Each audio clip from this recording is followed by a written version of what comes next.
Isaorana trano ilay nahary nampisy an'izao fotoana izao. Ny fotoana moa dia efa fantatrao tsisy vina aminao intsony ny fandarana miara-manonja miainga eto amin'ny MPS Rosipatrana sy ny Radio Mada ihany koa. Fandarana izay iresahana raharaham-pirenena, iresahana ny fiainana malagasy, ny fiainan'ny Madagasikara iray manontolo. Ka mialohan'ny hanombohantsika azy dia anterina aloha ny arahabo ambam-pirarenitso ho antsika mianakafy tsy misy akanavaka na ianao eto Madagasikara na ianao any ampitan'ny ranomasina toy ny efa fanaontsika ataontsika araba ny manjakamiadana samy mahazo ny lavalo na ny afovoany na ny andrefana na ny avaratra na ny atsimo ihany koa na ny atsinanana tsy misy fanavahana fa dia isika mianakavy ihany no eto rahantsika no resahana eto. Ankoatran'ny izay dia misy ny atao hoe fiarabana manokana satria dia miavaka tokoa satria tsy araky ny eritreretina hoe misy malagasy any amin'ilay toerana. Aiza ho ianao zany hoe manaraka ny miara-manonjy zany, anisan'ny manaraka ny miara-manonjy toerana tanàna any ampitan'ny ranomasina any Maryland, lavitra zany fa dia misy ny teratany malagasy ray tanindrazana amintsika manaraka ny miara-manonja miainga eto amin'ny MPS ny Radio Mada any Maryland. Ny ao Washington DC mo any États-Unis dia maro be mihitsy ny malagasy ao amin'ity Washington DC ity ary manaraka kaiky ny raharaham-pirenena eto Madagasikara. Zao ny tenen'ny ireo teratany malagasy any an-dafin'Afrika any, na ny any Eropa, na ny ao Afrika, na ny any États-Unis, ny Amerika ray manontolo, na ny any Azia. Rehefa misy malagasy maneran-tany, zao ny tenin zareo manao hoe tena manaraka ny zava-misy any Madagasikara izahay ary ny miatra amin'ny vahoaka malagasy any an-tanindrazana dia miatra aminay aty tokoa.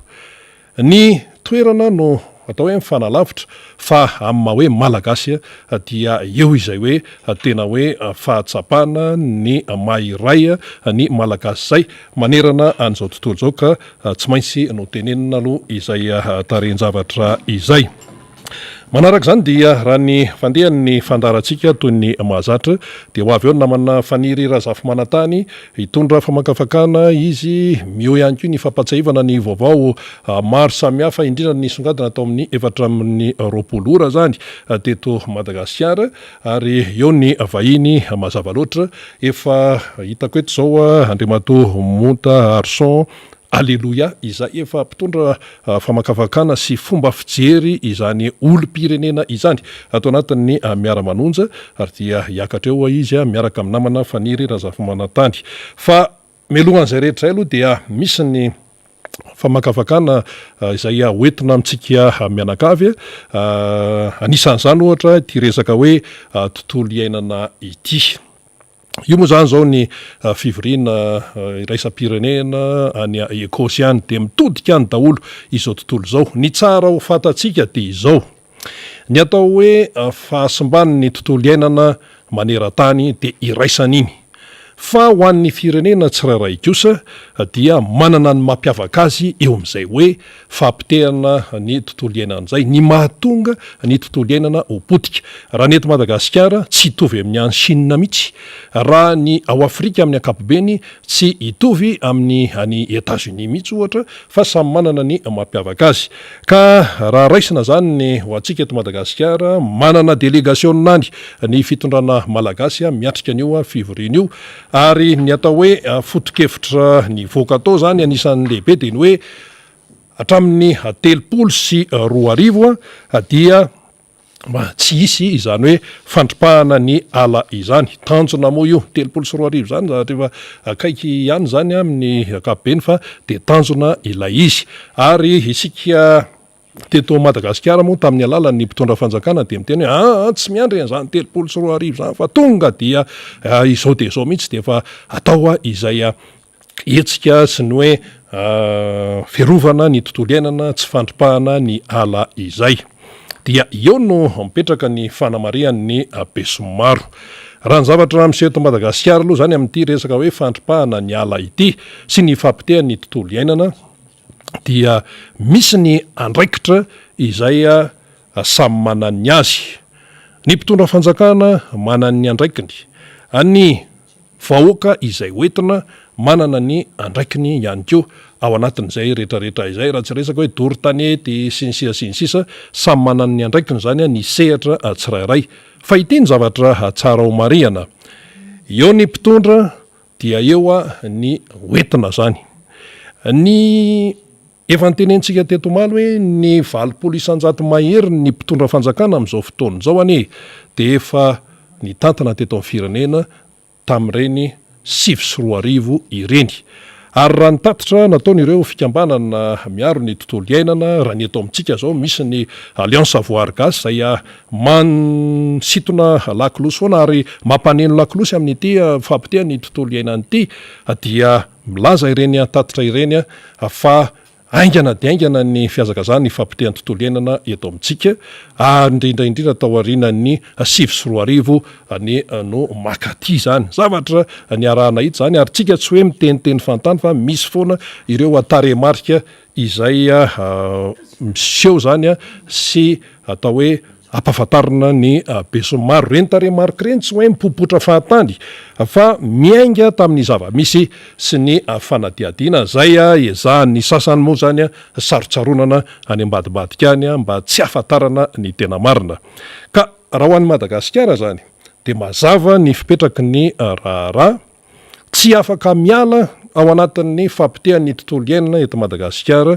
ny mpitondra amin'izao fotoana izao, satria ny akamaroan'izy ireo isika dia efa teo tamin'ny taona 7 nitatitra izay avoakan'ireo fikambanana marobe dia hoe niazakazaka ny fandripahana ny ala, resaka bois de rose, tsy bois de rose ihany fa eo ny palissandre, eo ny ébène sy ren'le hazo tena hoe sarbidy reny dia sahirana isika ary mepotika izay tontolo iainan'izay. Ny mivelona amin'ny asa tanana mampiasa ny hazo amin'izao fotoana izao dia tena fadiranovana tokoa raha ny fanadiadiana natao, satria tsy misy ilay politika tena hoe mipetraka tsara ny amin'ny hoe fitantanana an'izay hoe tontolon'ny hazo, ny tontolon'ny ala, ny tontolo iainana amin'ny akapobe zay. Marina hoe voasoratra ambony latabatra, voasoratra any anatin'ny projet de société ny momba ny tontolo iainana, misy ministera misahana an'izany, fa ny tena zava-misy ny tena réalité dia tsy arakaraka izay. Vao maleriva zao atsika teto Antananarivo, vao mijery ny faravodilanitra isika, tokotokony amin'ny 5 sasany eo, amin'ny 9 latsaka eo, maizina setroka ny faravodilanitra eto Antananarivo sy ny manodidina. Inona ny orana isy amin'izany? Tsisy orana satria setroka dory-tanety, eo ihany koa moa ny dory-briky izay volaingana ihany koa moa ty resaka briky ty dia zany no zavatra miseho raha hoan'ny eto Madagasikara. Ka raha eo zany ny andraikitry ny mpitondra, eo ny andraikitry ny vahoaka izay hoentina amin'ity hoe fasimbany ny tontolo iainany ity, dia misy tony fivoriana ny ekosy tony dia mifanontaniana mipetraka dia izao move ireo mpitatana eto Madagasikara, ireo mpitondra fanjakana eto Madagasikara tena manana finiavana tokoa amin'izay hoe fanavotana ny tontolo iainana eto amin'ny firenena izay. Zay zany ilay fanontaniana mipetraka. Raha nijerena nefa ny zavatra tany aloha dia ndeha ataoko amin'ny fiteny mihaja hoe mba tsy tenenana zavatra fa hoe vavolombelona mipiasa ny bainga, zany ny faindreny ny razantsika milaza ny momba n'izany toe-javatra izany. Zao mantsy mahatonga n'ilay fanontaniana mipetraka amin'ity resaka tontolo iainana ity, fasimbany ny tontolo iainana eran-tany dia sao dia tsy fantatsika fa io sehatrio no anisan'ny ampiasana vola be indrindra amin'izao fotoana izao, akoatran'le resaka ady amin'ny Covid izay vao mbola voainga kely moa zany iny dia mbola miarana iny daholo izao tontolo izao, fa ny akoatran'ny Covid zany dia hoe misy ny vola be zany ampiasaina maneran-tany, tany aloloha-tany ny ady amin'ny sida, dia ity zany zao ny resaka hoe réchauffement climatique mitotona indray ny vola be ny zao tontolo izao. Dia saode ndeha ataontsika teny mihaja hoe saode ny fahitana n'ilay vola be eo amin'ny sehatra raisam-pirenena izay ho atotona amin'ny fiatrehana nyity réchauffement climatique ity no atao hoe mahatonga ny mpitatana eto Madagasikara maneo zany amin'ny hoe fahavononana sy ny sisa sy ny sisa tsy mitovy mantsy zay tsy mampitovy azy de hoe raha ohatra ka le vola be zany izay efa ao ambadimbadika ao no ataontsika hoe mahamaika de azo ambara fa tsy de hitondra vokatra inona zany na vola be amin'ny trano ara sy amin'ny camion firy ara no entineto Madagasikara rehefa tsy eo le tena finiavana dia tsy mitondra na inona na inona izay tafiditra ao anatin'izany ihany koa moa i Afrika izany ka izay no tsara ho fantatra aloha satria raha ny tarehimarika eto zao tamin'ny taona 2014 dia tany amin'ny 58 milliards de dollars no natotony izao tontolo zao tamin'io resaka ady amin'ny fampiteny tontolo iainana io taona 2014 71 milliards de dollars ary ireo firenena mandroso sy matanjaka amin'ny industrie pays industrialisé zany de manana tanjona anokana volatra any amin'ny 100 milliards de dollars isa-taona anampiana ny firenena mahantra hiatrehana ny fahasimban'ny tontolo iainana ary ho an'ny Afrika manokana de everina ahatratratra any amin'ny 285 milliards de dollars tompoko no anampiana ny Afrika hiatrehana ny fahasimban'ny tontolo iainana io dia nambaran'ny tahirim-bola iraisam-pirenena na ny FMI ka sao de ny fahenona zany volo zany araka ny teny namana faniry zay efa tonga eto kaiketo le hoe fofom-bola so de ny fahitana zay fofom-bola izay no isehoana hoe zay tena hiady mihitsy amin'ity fahasimban'ny tontolo iainany ity sy ny sisa fa mialohan'izany aloha tokony andiny tena ny tsirairay sy ny sasany ny amin'ny hoe inona moa no efa natao teo aloha ka hatramin'izao zany ny amin'ity resaka hoe tontolo iainana eto Madagasikara ity raha ny tena marina dia ny tsy fandraisana andraikitra no mahatonga ny fahasimban'ny tontolo iainana eto Madagasikara tsy de hoe tsy fahafantarana loatra fa ny tsy fandraisana andraikitra ray de ny fahantrana izay mitombo ihany dia lasa manimba ny tontolo iainana ny aty amin'ny saramabe mahoaka fa ny eo amin'ny mpitantana ihany koa de tsy mipetraka ilay antsona hoe gestion zany na fomba fitantanana mazava tsara eo amin'ny resaka zavaboary afaka mijery sika amin'izao fotoana izao any amin'anatin'ny ordinateur sy ny resaka internet ihany ny Madagasikara alaina sary amin'ny alalan'ny zanabolana na ny satelita tompoko afaka mijery fa menamena be tena mangadiady afa-tsy ny aty amin'ny sisiny atsinanana iny no mba misy maitsomaitso dia ry ambonimbony any amin'iny fatridiana sy sava iny zany no misy zava-maniry zany hita amin'ny satelita zany tsy misy zavatra foronina na de kely aza fa tena hoe zava-misy zay zany no tena petraka aloha zany momba niny raharaha iny satria mandeha be zany ny communication zany zao ataony eo anivon'ny mpitondra fanjakana ny amin'ny hoe tena ezaka mihitsy Madagasikara eo amin'ny fiarovana ny tontolo iainana sy ny sisa ka nefa ny tena zava-misy ao anatin'izay de tokony iotodiana kely aloha ny lasa ary tokony atsapatena ihany koa hoe nisy andraikitra tena lehibe zany tany aloha tany na tonga ny fampitehan'ny tontolo iainana eto amin'ity Madagasikara ity tsy maintsy ny tenenina izay toe-javatra zay satria maro aminareo no ny teny hoe zao any no tena zava-misy fa isika mantsy rehefa any misehatra raisam-pirenena rehefa any anivony reny hoe fionana tapiny any andafy reny na miresaka toe-karena io na resaka tontolo iainana io na resaka fahasalamana io na resaka inona io de ohatriny hoe paradisa eto Madagasikara ohatra zay foana nefa le tena zava-misy tsy de tena arakarak'izay loatra am'tianatsika azy io zany zao amin'ny 9 novambra isokatra ny frontiera ho an'ny hoe avion zany ny fiaramanidina avy any Eropa hiditra eto Madagasikara izany de hoe sokafany io fa mba dikan'izay azo aina am'izay ny toe-karena eto amintsika sy ny maro samihafa mariny zany ny vola vahiny mampahazo aina ny toe-karena eto Madagasikara fa ny fanontaniana mipetraka de izao hoe ilay mpanambola na ny olona avy any ivelany hiditra eto Madagasikara so de tsy fantatsika fa alohan'ny akanesany ety izy de maka renseignement aloha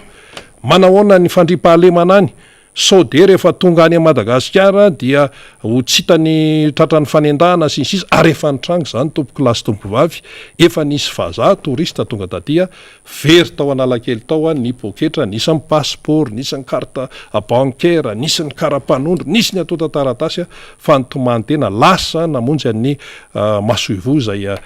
solotenan'lay firenena ny avian'le vazaha zany nanao ny atao hoe fombafomba isan-karazany satria de avery ilay izy ary ity no zavatra mba tantaraina hakely zany momba an'izay hoe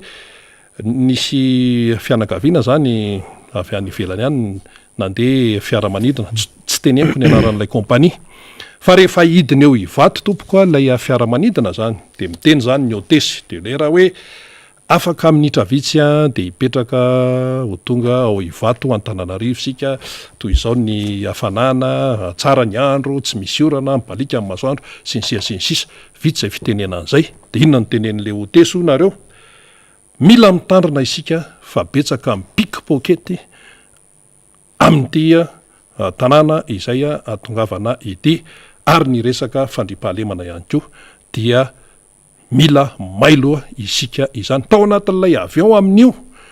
tsy teratany malagasy ihany fa misy maro ny teratany vahiny ary nataony tamin'ny teny frantsay mazava loatra de nataony amin'ny teny anglisy ihany koa zany ny zava-misy ka raha ohatra zany ho avy ety ny vahiny dia betsaka moa ny communication lazain'ny mpitondra hoe tena zao hitondra atao hoe fivoarana ho an'ny toekarena sy ny sisa fa de tena arak'izay tokoa ve lay tena zavatra mitranga izany efa eto ny namako faniry Razafy Manantany efa manky didy mihitsy mivavany ato hitako tena hoe hitondra ny fanazavana sy ny famelabelarana izy koa moa hitondra amintsika ny vaovao zay atao hoe nisongadina atao anatin'ny 4 ora miaraba ny namana Faniry Razafy Manantany tonga eto amin'ny fandarana miara-manonja indray mengy eto amin'ny MBS sy ny radio Mada ny MBS radio de efa mandeha tsara araka nambarany tenin'ny teknisianina izany eto amin'ny MBS anao sehatra ry eny ary misaotra rena sady miaraba nanokatra ny fandarantsika amin'izao maraina zao miaraba sy misaotra ny teknisianina zay miasa mafy ary araka ny nambaranao teo zany de efa afaka mandray ny MBS sy ny radio Mada ny mpandray atsika zany amin'ny alalan'ny onjam-peo zay hizarantsika ity fandarana ity ny tele moa zany de faraisitsika ho an'ny manodidina ny faritany Antananarivo sy reo zay mety mahatakatra izany amin'ny alalan'ny analozika moa zany fa numerika de mbola azo tolona ny verenan'izany ao anatin'izay rafitry ny satelita izay moa zany zay mampita amin'ny alalan'ny Canal Plus Star Times sy ny parabole rina arabe mananjara ny vaovao aloha anomboantsika azy zay misongadina angambany dia andalovantsika ny 4 ora dia ny filahakevitry ny fitsipifehezany teo anivon'ny filahakevitra ambony mpitsara zany na ny CSM rina arabe mananjara zay nambara amin'ny ministry ny fitsarana fa nanatanteraka fivoriana ka tao anatin'izany filahakevitry ny fitsipifehezana zany na ny conseil de discipline dia tsara efatra no nitondrana ny adevitra ka tao anatin'ilay nisongadina indrindra dia ny mpitsara zay manana andraikitra teo aloha teo anivon'ny orinasa malagasy zay tantan'ny fanjakana dia ny CNAPS no sady filohan'ny fédération malagasy ny baolina kitra raha olona Raharzaka Rabekoto no tena nifatrarany adevitra tao anatin'izany ka nivoaka ny hoe nahato tsy ho mpitsara itsony ny tena satria fatatsika moa zany fa sady mpitsara izy no manana andraikitra manokana koa raha sy diso administrateur civil dia nahato amin'izay andraikiny tsy mpitsara itsony zay izy ary tsy mandray karama zany ny tale général ny CNAPS teo aloha ity moa dia misy fandraisany daholo tamin'ilay raha-mpitsarana zay navoaka ny PAC zany ary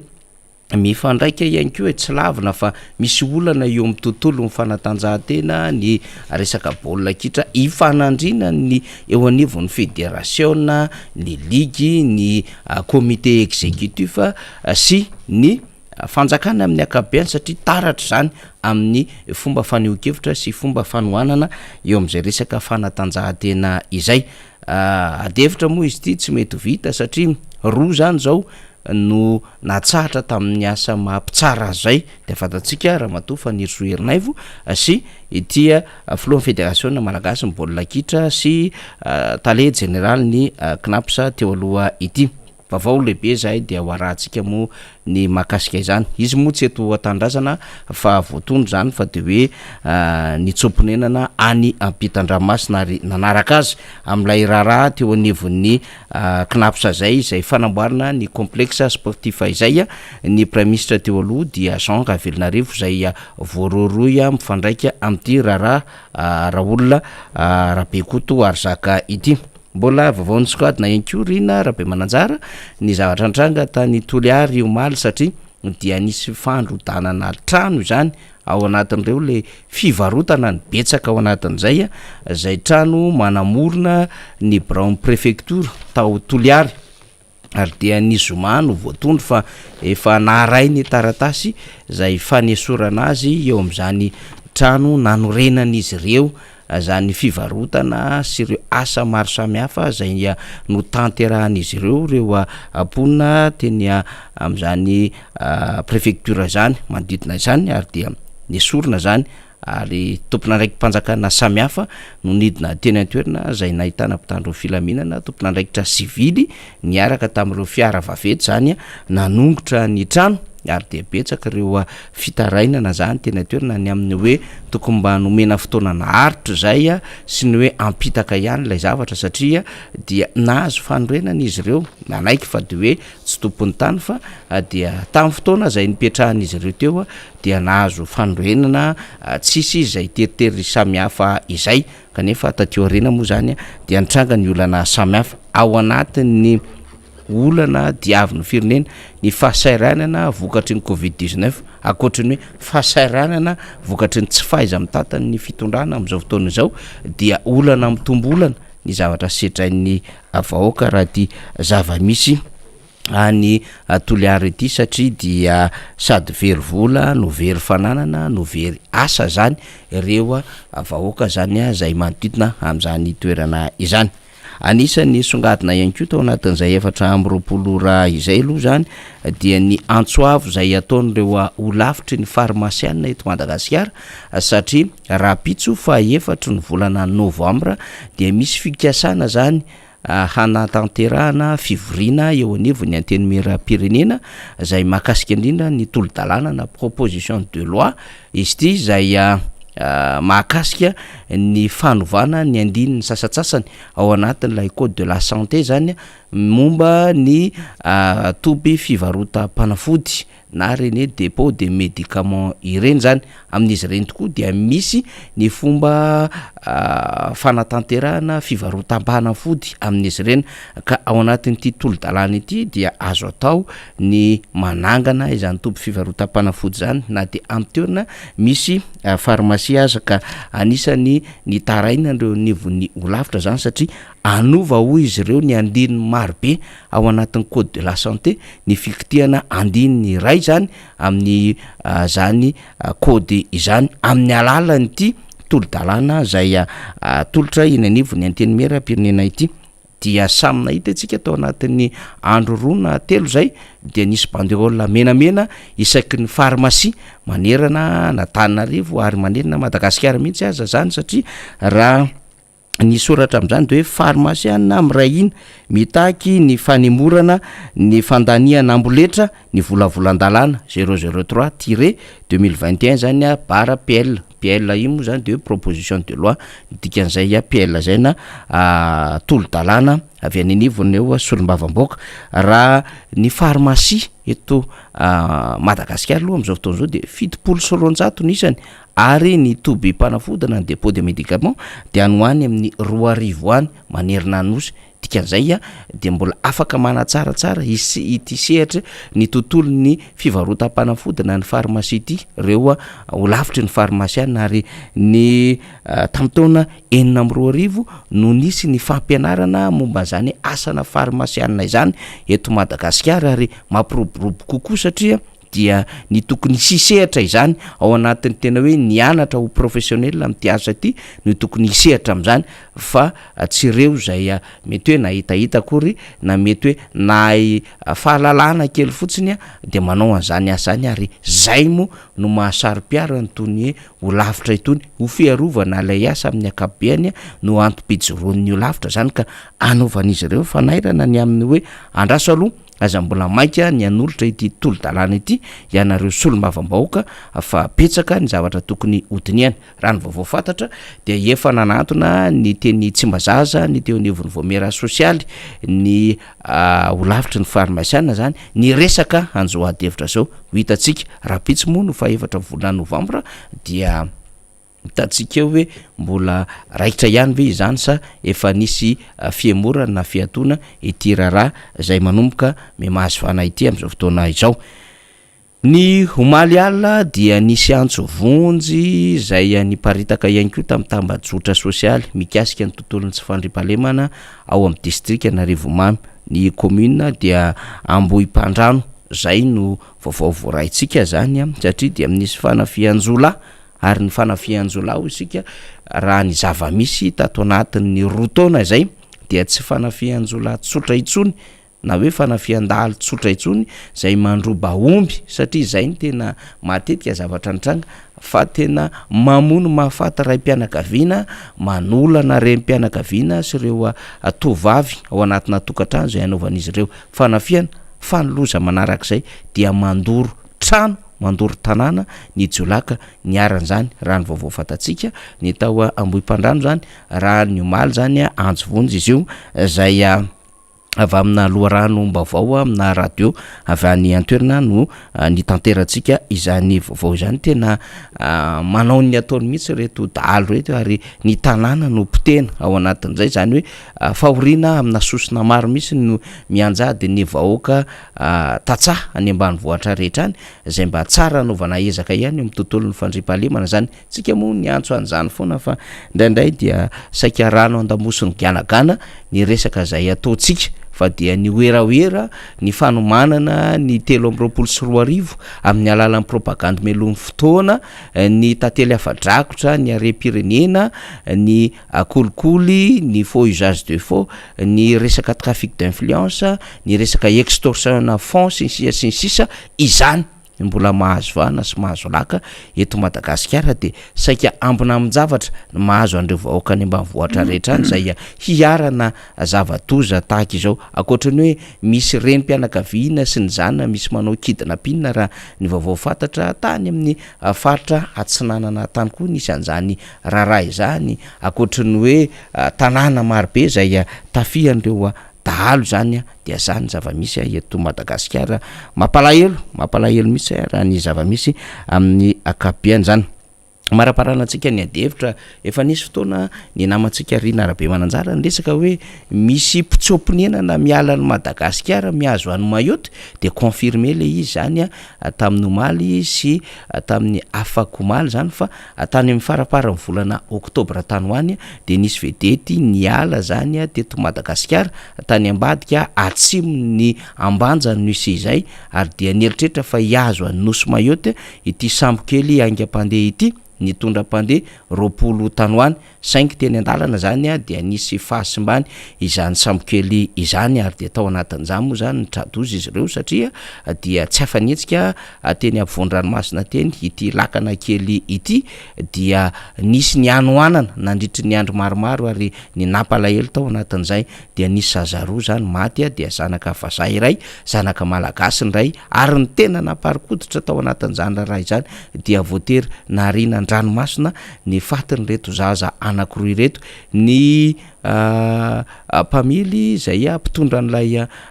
lakana kely moa zany dia tsy hita popoka hatramin'izao zany hoe zay razana zay de ny razana ray moa zany dia tafakatra atao anatin'ny lakana ihany ny 19 ambiny tamin'ireo 20 reo dia nampidirina hôpitaly Maikabe any faritra avaratrany zany zay niarana zay hoe hanoanana izay ary de nisy teratany vahiny tao anatin'izay fikasana iondrana tany Mayotte zany miala Madagasikara ny olona ary efa nahazo vahana tato ato mihitsy ity fiondranana antsokosoko any ivelany ity ka tsy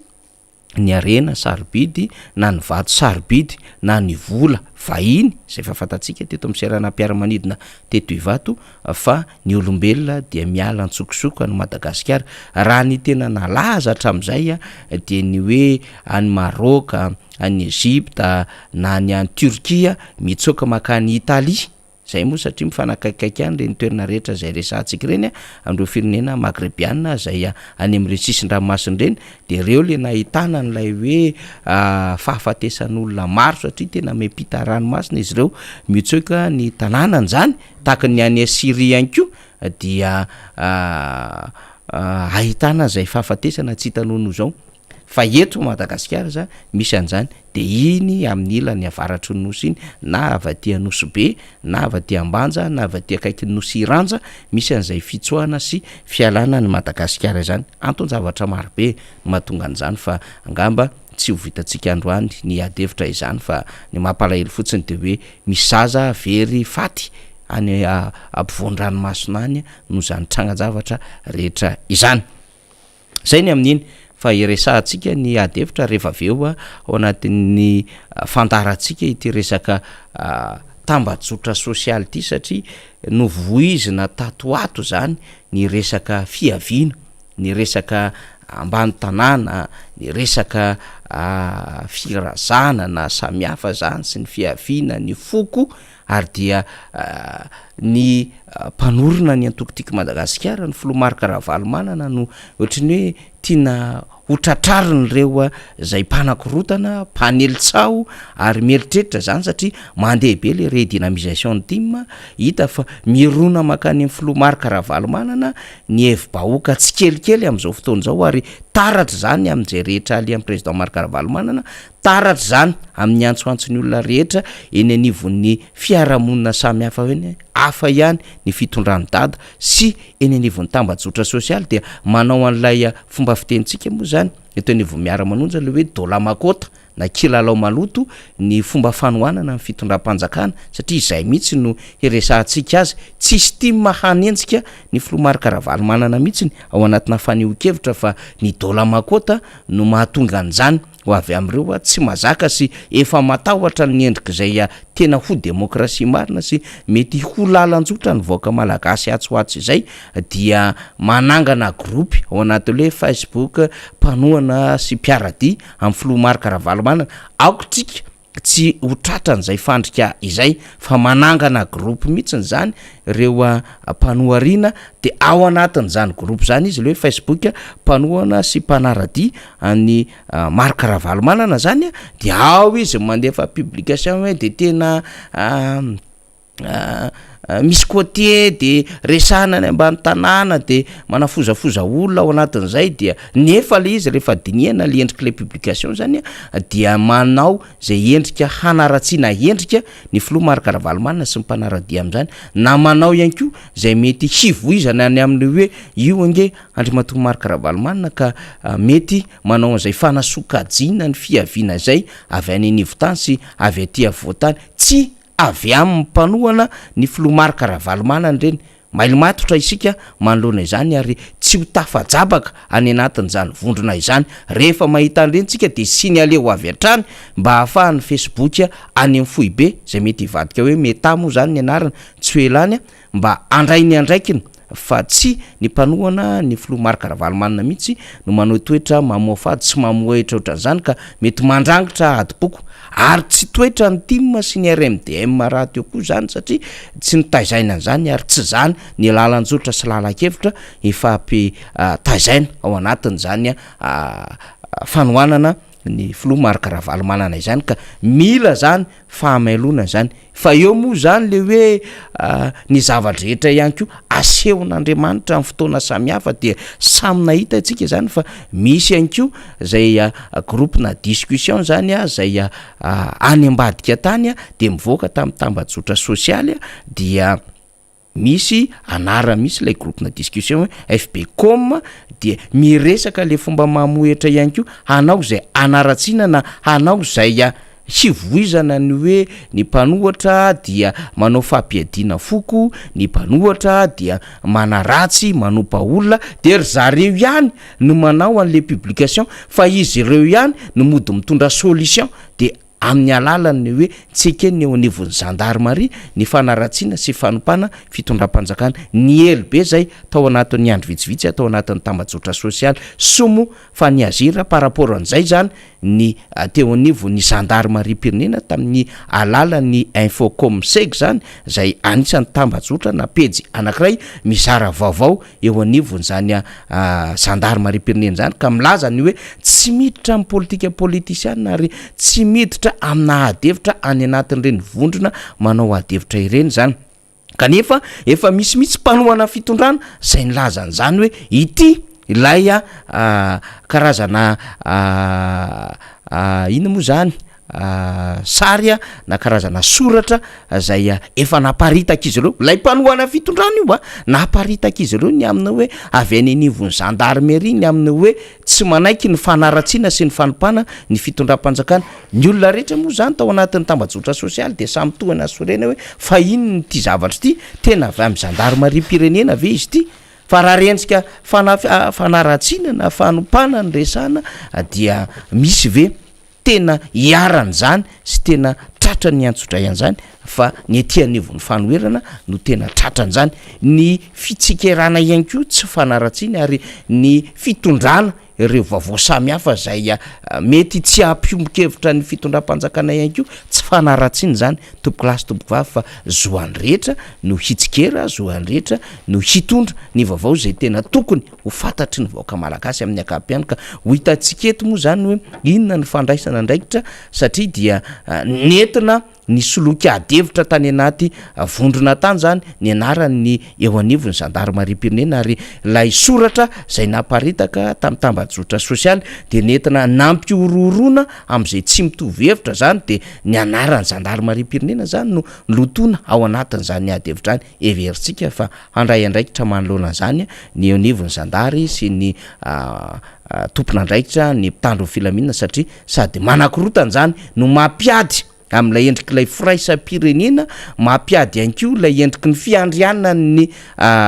mpitandro ny filaminana amin'ny ankapobeny satria misy misandoka andraikitra efa fantatra ny olona zay akaiky ny fitondrana ny lalao izany ary nanaparitaka an'izany soratra izany ary nitondra adevitra mahakasika izany misy de veritsika fa manana mpitandro ny filaminantsika manana izay voakasika izay de anjaran'izy ireo no mandray ny tandrify izany mba tsy hanaovantsika adevitra petsaka fa izay foana moa isika de ny tompon'andraikitra no andrasantsika andray ny andraikitra tandrify azy mba tsy hisy am'lay hoe deux poids deux mesures ka rehefa ny avy aty amin'ny mpanohatra no hahitan-javatra kely na de tsy tokony ho danger na de tsy tokony hoe hanotohina an'izay resaka hoe ordre public zay na de tsy tokony hitondra anatina adevitra eo amin'le lafiny hoe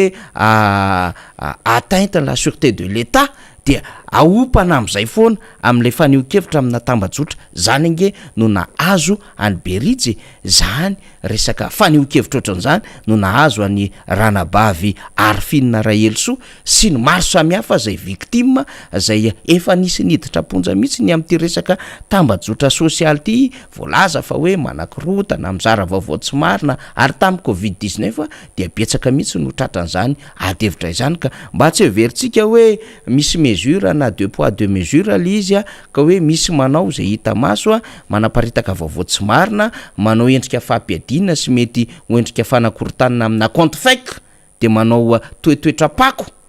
ataontsika ohatran'izay mihitsy le izy satria raha tsy toetoetra-pakon'olona tsy manao zavatra ohatran'izany mampiady sy mitondra fandrangitana de zay ny antony hoe mba engany mba hisy andraizany andraikin'izany. Efa nisy fotoana nisy ny sandoka ny fanapahan-kevitra niraisiny antokotiko Madagasikara hatramin'ny mety hoe sony amin'ny Filomarokaravalomana na teny amin'ny tambajotra sosialy sy ny rehetra efa nametraka fitoriana am'izany fa tsy mbola misy voka moa zany hatramin'ity resahatrika ty de ozytsika hoe mba ny lehibe ny anevon'ny fitandromana filaminana ny voakasika dia everitsika fa andray andraikitra tandrefy izany mba tsy azo vahana ny mpanoariana tahaka nyreny satria ny tambajotra sosialy de tokony adevitra ifampizarana adevitra ifampitsikerana fa hafana mitondra fampandrosoana no tokony ao anatin'izany fa tsy fandrangitana na fanaratsiana fa fanompana olona dia atolaka aty am'ilay hoe tsy mitovy hevitra ny fitondrana l izy nefa izy ireo ihany ny manao an'izany montage na adevitra maloto zany de zay le dolamakota resantsika isan'andro zay ny amin'iny ary everitsika fa voaray an'izay rehetra tokony mandray azy zany adevitra resantsika izany fa iverenantsika ny vahintsika satria tsika moa zany miresaka raharam-pirenena miresaka lafin-javatra maro dia manana ny vahintsika ezahantsika toato ny ampiakarana an'ireo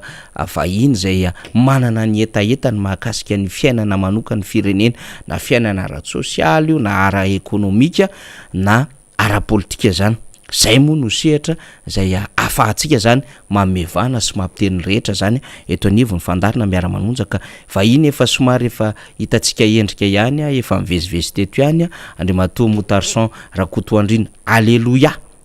lavalava misy le arinandro fa tsy maintsy teneniko le izy satria ny fitondrana ny voninahitry ny anarana ihany koa sy ny bénédiction zany zava-dehibe zany matoa nataon'Andriamanitra ho to sy arena eto ambonin'ny tany ary mahazo anarana zany ka izy no vahintsika ao anatina minitra vitsivitsy maromaro amin'ity fandarantsika ity ary tsika ihany koa dia nanomana fanadihadiana maro samihafa ho resahantsika eo am'ty lafim-panadihadiana ty ny mahakasika ny fivoriana any Glasgow zay no resahany Irina Rabe Mananjara teo io ho resahantsika satria ao anatin'izay ny fanambarany filo rajoelany amin'ny hoe tena potika ny ala ty Afrika mila miasa mafy tsika fa tsy miandry ny rapitsona salam'izany anatratrarina hoe hatramin'ny 2030 am'ty resaka tontolo iainana ity de hoy tsika izy tiany zay nanapotika ihany no milaza azy mitondra vahaolany fa tsy adala akory ny sehatra iraisam-pirenena zay nanangana ny sitesy ary manana ny dossier Madagasikara tamin'ny fandripahana ny ala nanomboka amin'ny 7 tamin'ny alalan'ny Bois de Rose, ny Bois de Benne, ny Palissandre sy ny sisa ary tao anatin'ny ala zay misy ny faritra rova nisy n'izany ary potika tany anatin'izany hoe masoala sy ny manodidina zany nanomboka teo amin'ny 7 satria vakibalina amin'ny Bois de Rose tao anatin'ny taona teteza mita de misy mitondra vahaolona ndray ny sasany amin'izao fotoana zao tsy ekena misy mifandripahana ala zay mbola io mandeha io amin'izao fotoana zao mbola mare fontsika hoe any hoe misy mamoaka Bois de Rose sy ny sisa zay napanakarena tampoka ny sasany misy panakarena vaovao teto Madagasikara vokatra zay fanondrana tsokosoko zay de hoetitsika zay tahaka ny hoe ny namotika ny filerana vanilla ihany ny miazakazaka mitondra vahaolana amina digitalisation amina resaka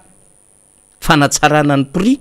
zay potika tanteraka mitrosina amin'ny tany ny planteur amin'izao fotoana zao any amin'iny faritra avaratra iny sy le hoe le olona nampanantena vary arivo ariary ny klaosy menaka 500 ariary no tezitra mafy amin'ny fiakaran'ny vidin'ny PPN rehefa tonga ty amin'ny ray alina ariary ny vidin'ny menaka sy 3 ariary ny clan vary zany no zava-misy ary fantatry ny olona io fantatry ny sehatra iraisam-pirenena io fa io moa rehefa mikabary de tsy maintsy mba enona kely ihany de mba aseseo any sary hoe niaraka tamin'ny Boris Johnson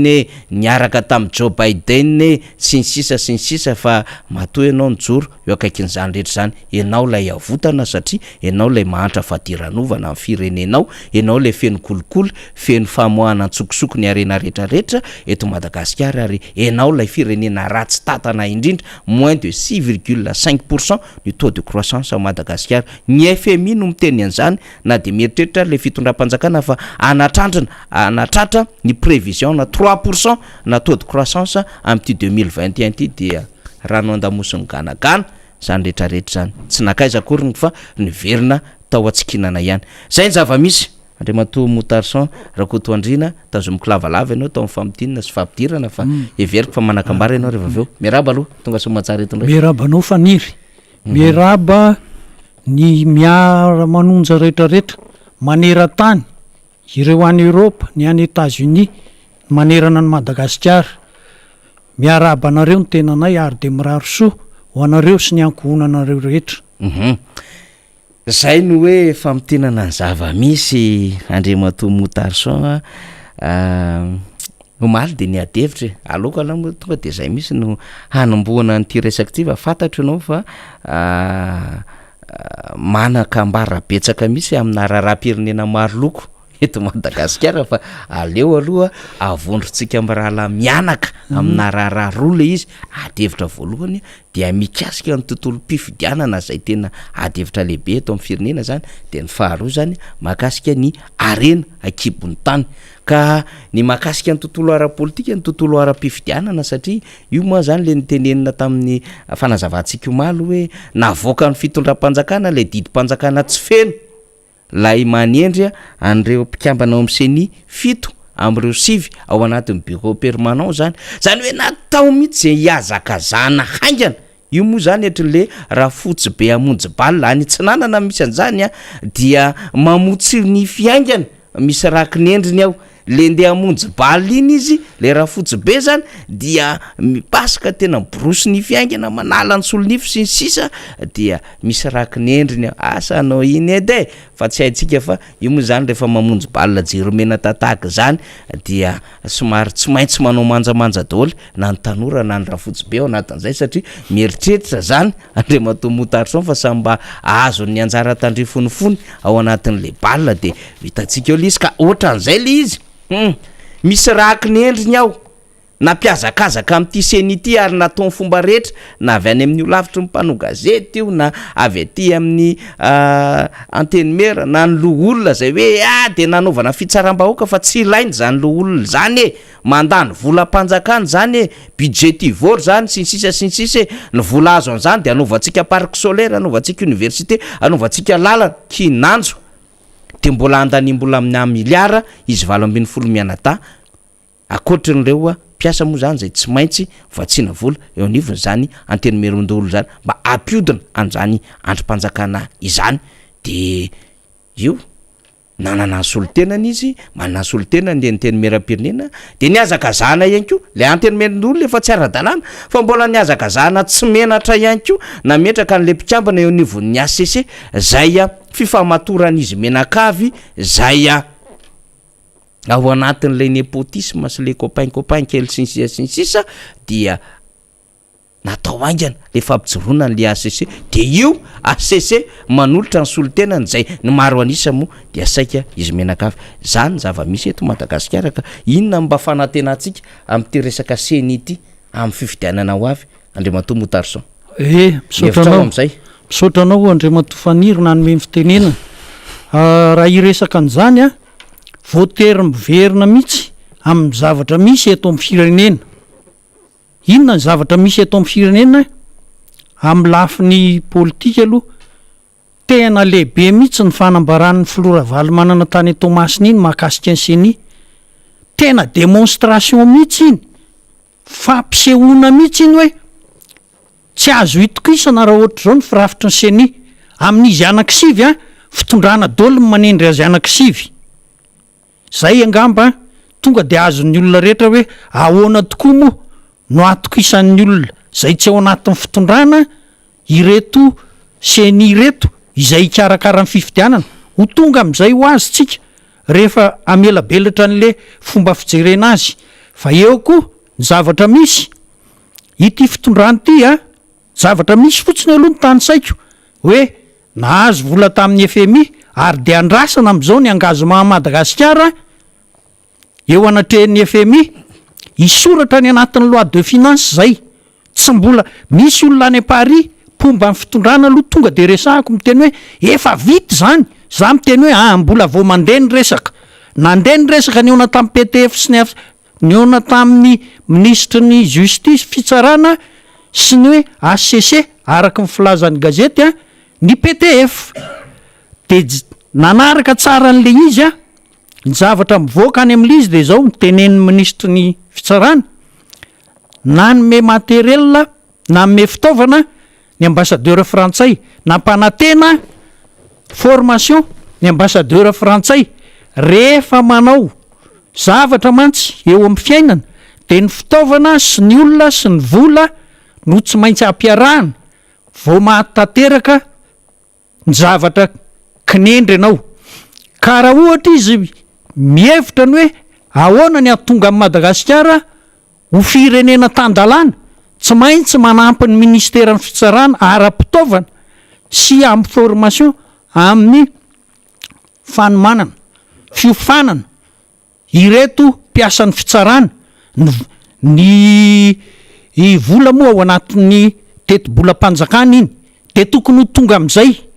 ary manarak'izay averina fotsiny hoe inona ny zava-misy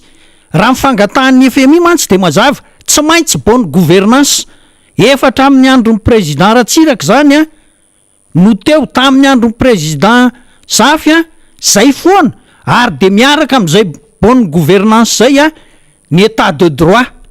firenena tan-dalàna tsika mantsy anarany fotsiny hoe république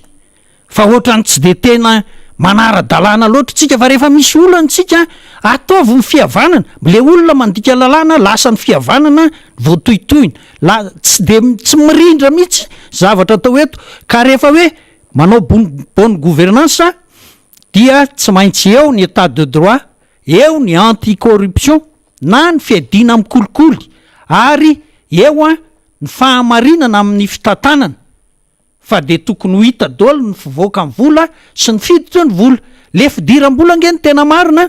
vola tokony hiditra raha tokony andoha 1 milliard ny sasany amin'ny TVA de zao 350 millions no arotsany fa ny 100 millions omeny an'le mpitantana zany angeny fomba fisehon'ny zavatra eto amin'ny fidiram-bola ny fanjakana de tsy tratra le ary amin'ny budget de lasa mahantra le firenena tsy manana vola hoentina mihetsika zay ny zava-misy zay zava-misy anomboka amin'izay tsika eto amin'le fiainam-pirenena de zao itsika androany 2 novembre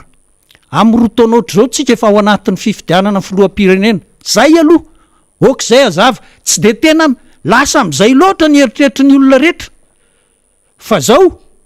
10 andro alohan'ny fifidianana filoham-pirenena moa zany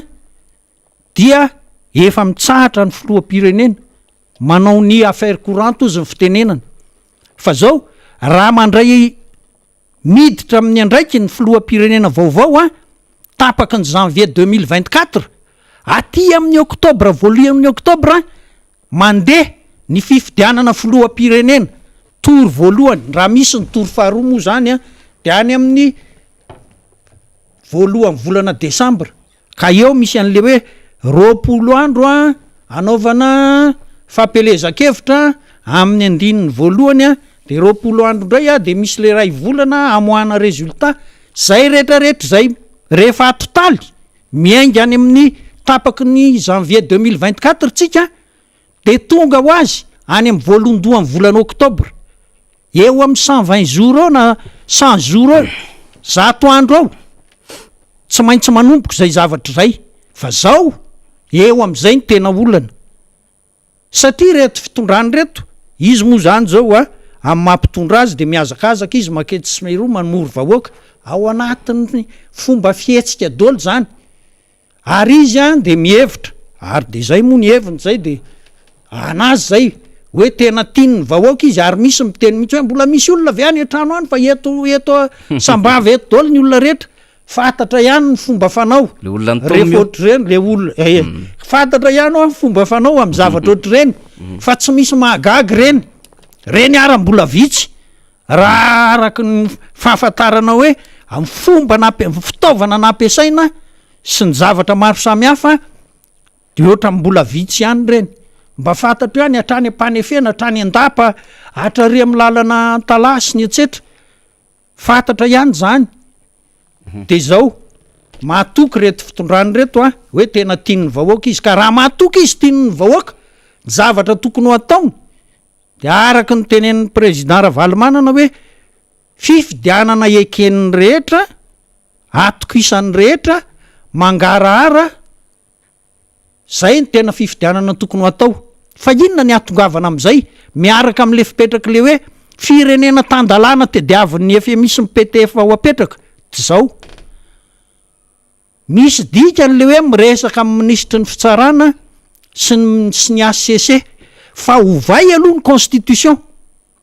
tsy maintsy zay mihitsy raha tiana ilamina ny firenena fa betsaka nge ny olona manao an'izao hoe fa iza mora motarsona no miteny aminao fa isy ny fifidianana ozy aza miteniteny foana rangaha ny mpitondra nge olona mamim-bahoaka reo hoe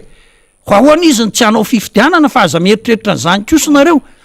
karaha zao raha tiana ho firenena tena hoe ivoatra azo an'le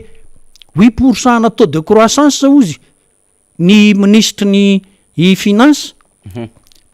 ataoko anaty faraingy fotsiny le nofo io ataoko anaty faraingy fotsiny zay a taux de croissance 8% zay fa zao misy a tsy fahamarinana ny fizorany fisainana eto amin'ny firenena am'le resaka hoe taux de croissance ty taux de croissance nge tsy maintsy misy année de base aloha de teneny hoe inona ny année firy ny année de base apetraka ao fa mba asay voapetrany am 2008 nge ny année de base fa tena milaza aminao ary faniry fa mampitsangam-bolo angamba ny sifra hoe moin firitsika zay ny tiako resahana ka eto anao eto zareo iteny hoe 3% hoe 2019 nge no angalany an'izay année de base zay prévision 2021 3%. fa raha raisina ary am 2008 moins 30 angamba de ohatr'izay mahamenatra be fa inona ny zavatra tiako tenenina reto mpitondro reto zany raha tena te ampandroso ny firenena malagasy izy de tokony ivonina ary ivonina am'izay fanovana ny lalam-panorenan'izay izy nge fitantanana amin'ny firenena kehitriny nge tsy de mitandrina loatra io lalam-panorenana io ny ACC zay nitendrena nanendry gouverneur ny filoham-pirenena de nankatoaviny nefa ny olona rehetra miara-manaiky hoe tsy misy an'izany gouverneur zany eo anaty nampanitsaka n'le lalana mpanohatra ihany ko tamin'ny loi zay ivelany le 2011 013 zay ny refleteny iny tamina constitution zay manko tena asa voalohany ty ACC ty de zany rehetrarehetra zany mitambatra io lalam-panorenana io zany efa voahitsakitsaka hatram'izay tokony ho ahitsy io ary de tena tokony ho atao hoe république fa zao nge na ny fitondrana andrina ary nge hoe monarchie mbola constitutionnel araky ny lalam-panorenana koa no mametraka an'izany fa tsy hoe de satria mona hoe fitondram-panjakana entin'ny rakotona arabe de tsy hoanina tsy ho république fa misy lalam-panorenana foana ka eto amintsika aoka mba ho tena république inona moa le tena hoe fiseho an'le hoe république eo amin'ny fiainam-pirenena fiseho an'le hoe tena tany républicaine de zao niza na iza na ny filoham-pirenena na ny ministre ny prime ministre sy ny ireo mpitondra fanjakana ambony au fonctionnaire rehefa mandika lalàna de tonga de makany amin'ny fitsarana fa ny antsika ty république hafahafa efa manao mpitsara hoe reto ny olona manao ny tsy mety hoentinany amin'ny assemblée ndray zay hony zany le ACJ de ny assemblée manao ka le olona hoentinany amin'ny assemblée de manambomboatra misy an'le PM ndray ty PM Ravelona refa tonga de ny accélérena tany amin'ny pakiny anazy afakely nefa raha ny ACJ zany de reo tompona ndraiky mpanjakana ambony zany tokony ao anatin'izay manko PM teo aloha zay de amafisy mifaniry eto fa zao tsy de marina korokay ty resaka hoe alefa amin'ny assemblée ty fa misy ny sasany tonga de manao lala mahitsy zany de condamné sy ny etsetra ka tsy républicaine zany fa ny firenena républicaine rehefa lalàna de lalàna raha tsy aka ohatra fotsiny tsika amin'ny amin'ny frantsay moko zany ny tena fahitatsika hoe ngia Sarkozy tamin'izy nitondra nanao ny zavatra hafahafa verina tsony ny fitsarana ary tsy misy hoe alefa any amin'ny Sénat sy ny assemblée any amin'ny parlement zany tsony fa mpitsara reo nge ny mpitsara nge de tokony ho atokisana ireo mpitsara reo mety hoe mila formation araky ny fangatahan'ny ministre ny fitsarana ngambo reo hoe manao ahoana moa fomba fandikana zany hoe manao mise à jour kely ny zavatra fatany ampanarahana ny toetrandro mba handeha araky ny tokony ho izy zavatra atao de heverina fa anao an'izay tsika ary ho tereniny PTF sy ny FMI sy ny banque mondiale tsika ametraka ny ty hoe firenena tandalany ty rehefa izay ara mandeha tonga ho azy tsika any am'le hoe ndao ary ovana ny constitution ny tena maka fotoana be eto amin'ny firenena dia ty fanovana constitution ty araka ny fijeriko azy a tsy hoe hevitry ny atoko politika zao ty nanina fa mifomba fijeriko azy inona ny tena tiako aseho hoe le fotoana lany ao anatin'izany fanomanana rehetrarehetra zany ny tena tiako aseho fa za tsy miteny hoe zao ny constitution mety amintsika na zao ny fomba anaovana an'izany tsy zay fa zao rehefa hoe vonina anovany io constitution io tsika anao ny forum sy ny sisa zany mbola adihevitra be zany ary de milaza de n'zao a fa ny fitondram-panjakana io anao inona ny andikanany hoe résistance izy somary hitaveravera izy zany a rehefa tonga eo am'izay le hoe tsy maintsy azo idivirana fa tsy maintsy zay no atao a de eo izy isatra mihitsy amin'ny fanaovana an'izay fa rehefa manery azy ny olona hoe tsy mety fa tsy maintsy zay no atao a de irosy any izy de mbola anao adihevitra be amitsy ka zao fanomanana n'io constitution fanovana n'io constitution io fotsiny a farafakely n'io maka telo volana amin'ny hoe fikarakarana ny isa-paritra sy ny national am'le adihevitra atao raha izany no everiny rehetra iza no solotena zany rehetrarehetra zany any amin'ny telo volana efa bolana zany vao vita rehefa vita zay a lany le lalam-panorenana ny folo aperinasa kehitriny mbola ao anatin'ny mandany zay parapatonga ny volana oktobra de izy no afaka mitarika zay komity hotendreny eo na tsy fantatro zay tson'ny olona azy mpahay azy am'izany a hoe hitarika anangana ireto rafitra rehetra tediavin'le republika vaovao zay mantsy ny antony tsy de nitenenako loatra n'le hoe ny seny fa rehefa mitsangana ange ny rafitra vaovao miaraka amin'ny olalam-panorenana io a rava ny sena rava ny assemblée rava ny ACC rava ho azy le seny tsy atoko isan'izao io rava ho azy io rehefa miova ny lalam-panorenana ary dia niaraka ny lalam-panorenana amaritra fitsipika mifeny fifidianana code électoral mamaritra ny zavatra rehetra hitranga ny rafitra rehetra ilaina ao anatin'le republika vaovao a zany lalam-panorenana zany zay vao tonga am'le hoe fifidianana eken'ny rehetra fifidianana tsy misy osoka transparent eken'ny rehetra tsy ho tonga am'izany mihitsy tsika raha tsy io lalam-panorenana io a no kitihana voalohany ary de zay rehefa tambatra zay rehetrarehetra zay nefa reo daty rehetrarehetra reo hoe mialatra ty am'le janvier 2024 mandra-patonga manomboka eto am'le hoe fanomboana ny fieritrereto manao démarche rebours mihitsy zay mihitsy ny filaza azy a dia eo akaikikaiky ny 300 andro no ilaina kinona ny tiana zavatra horesana tiana horesana de zao re olona aoko tsika heritreritra deny zao fa mila 300 andro tsika raha anomana fifidianana eken'ny rehetra sy mangarahara sy hitokisan'ny olona rehetra mpiara miombonantoka amitsika zay ihany fa mandrevirevitsika raha ataotsika hoe dimy volana io de vita kitoto zany kitoto iverina indray ny olana rehetrarehetra ohatrany teo fa zao mila manao azy fomba itenena araky ny fomba fanao suivant les règles de l'art ny fanaovana an'izany de eo amin'ny 300 andro eo ary dia ho firenena iova tanteraka Madagasikara orinan'izay na iza mitondra eo na iza mitondra eo miova amin'ny malagasy lasa firenena tandalana firenena manao fitantanana araky ny tokony ho izy a hiady amin'ny corruption ao anatin'ny fitantanana ara-dalàna bonne gouvernance zay corruption zay a dia andeha ty firenena ty ary tena milaza aminareo a fa raha hoe ny resaka taux de croissance foana moa ny olona nge zao tsy de miresaka an'izany taux de croissance zany tsony antaniko aminao mihitsy zay rehefa avy eo ka ny taux de croissance am'izao a efa resahana ny hoe pouvoir d'achat-ny olona fa ny taux de croissance fotsiny ange tsy midika hoe pouvoir d'achat daholo satria misy a ny inflation misy a fiakaran'ny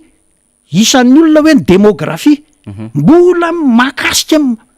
mandrangotra amin'io taux de croissance io daholo zany ka hoe 8% taux de croissance fa fitombon'ny vola niditra tany am'le olona rafiry ministra ny finance teo aloha mantsy a efa nanomboka ny tenen'io izy hoe tokony ho ampidinina ny taux démographique satria na fiera le fomba fitenenana azy mora manahirana le hoe fiaratany olona fa zay no azahoana azy kokoa fa tena mila azao le fiakarany vidim-piainana isan'andro ao anatiny mihitsy zany ka na inona ny taux de croissance ataonao raha taux démographique ambony ny inflation ambony lakolosiny izy anga hoe nyteo ihany ny teo de tsy mitondra inona loatra fa de zay ary de manaitra atsika zao ny zavatra tena apetraky ny olona zany ve de ho vita raha motarsona tsotra ny teniko aminareo ny zavatra tsy hain'ny olombelona Andriamanitra mahay azy fa mila mivavaka tsika rehetra fa tsy mora nge zany raha zany miisatra be ny fitondrana raha anao an'izany zavatra zany raha naika izy fa zao mila mitondra n'izany ambavaka tsika rehetra de vitatsika io zay mikasika an'iny hoe resaka amin'ny akapobeany iny ary zao ny RMDM nge efa tamin'ny taona 2020 nanao le fiona-be teria amin'ny bypass tamin'ny volana jolaina fa 3 sy fa 4 ny volana jolay teo misaotranao namoaka fehikevitra tao anatin'ny fehikevitra miala ny filoha-pirenena miala ny ACC amboarina ny lalam-panorenana hizorana any amin'ny repoblika fahadimy zay misaotra faniry moa zany tsika telo fotsiny zay teneko zay fa 9 le teboka afaka resahantsika lantsika tsinjery fa izay fomba ny teneny tsy fantatro ny filahatra le izy arak'izay tenen'ny faniry zay fa zahako zany le tena nataoko teo alao ny filoha-pirenena amin'ny oktobra mihitsy amin'ny fotoana matapitra ny mandahany no miala constitution azo atao meloa lany ny constitution vaovao izy miara mitondra n'zay olona eritreritro zany mba tsy isin'le saritaka mantsy ny tena mahatonga am'izay fa raha ny fahenoko ny tenin'ny faniry teo miala zao filoha-pirenena miala ny ACC miala zao eny fa le filaharany ray ny ano ataoko hoe tsy de mampiova loatra raha mijanony eo telo volana izy fa de alao atao aloha le fifidianana ny lalam-panorenana vaovao de misy fitondrana ohatrany hoe tetezamita moa zany satria tsy maintsy anangana ny rafitra rehetra ilain'le repoblika zay vao ny fidina de aveo miroso makany amin'ny zavatra rehetra tsika tsisy resaka tsony io seny io tsisy mampatahotra io fa lalam-panorenana natao eny zany moa tsika manokatra de hevitra foana ary zay le hoe hevitry ny olo-pirenena zavatra rehetra sy ny hevitra rehetra azo atsaraina arakaraky ny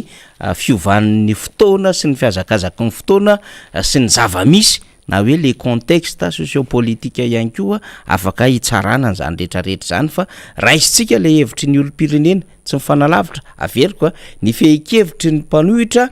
teny bypass tamin'ny 13 sy 14 ny volana jolay tamin'ity taona ity de nametraka ny amin'ny hoe miala ny filoha-pirenena amin'izao fotoana zao dia ny fandravana ny ACC ary dia ny mpitsara nomena andraikitra amin'izay isafidy zay ho mpikambana anatin'izany ary 13 anatin'izay de hoe diniana io lalam-panorenana io ary dia hizorana ny repoblika fahadimy zany zay ny amin'iny ataoko ady hevitra politika ny Andriamatoa Motarson fa te hiverina amin'ny tontolo ara-toekarena manahirana satria tena ity moa zany lay ady hevitra zay satria rehefa mandehitra an'izao session budgétaire dia tsy maintsy fantatra daholo le prévision le fanjakana zany raha ohatra zany tsika hiditra amin'le exercice 2022 de hoe firy ny taux de croissance eritrereto amin'ny fanjakana firy ny resaka ino moa zany lay critère amina macroéconomique zay eritrereto amin'ny fanjakana mifanandrify an'izay na any amina resaka igerena am'ty resaka PIB ty na le resaka inflation na resaka pauvreté sy ny sisa maro be izy raha vao resaka zay ny resahantsika ho hitatsika eo moa zany satria mbola tsy mivoaka le loi de finance nge manahirany le session budgétaire manomboka les conférences régionales mikasika an'le budget mbola mandeha le conférence budgétaire any amin'ny région mahampimenge le izy nefa efa tokony efa vita meloa le conférence budgétaire any amin'ny région de iny rehefa aveo satria miaraka amin'ny technicien ministère sy reo elivelona rehetrarehetra any amin'ny faritra dia atao le synthèse de hosoratana am'izay iny rehefa avy eo akana validation de entana any amin'ny conseil de gouvernement de conseil des ministres zay iny rehefa mahazo an'izay vao vadika le volavolan-dalàna satria lalàna le teti-bola zany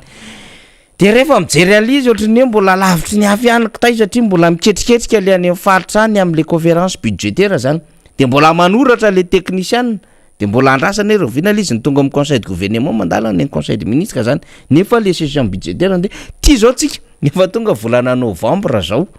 nefa ny voalazany lalam-pandrenana empolo andro ihany donc zany zay ambony kely hiatrehana n'ilay fivorina zany no andaminana sy andiniany anty ary eo ny olana ho an'ny fanjakana malagasy ity tsy eritreretina hoe rehefa tsy tafavoakany eo amin'ny assemblée nationale suivant le adevitra be iny manko tamin'ny heritaona afaka miveriverena le député satria iny a visioconférence nanaovana an'le fivorina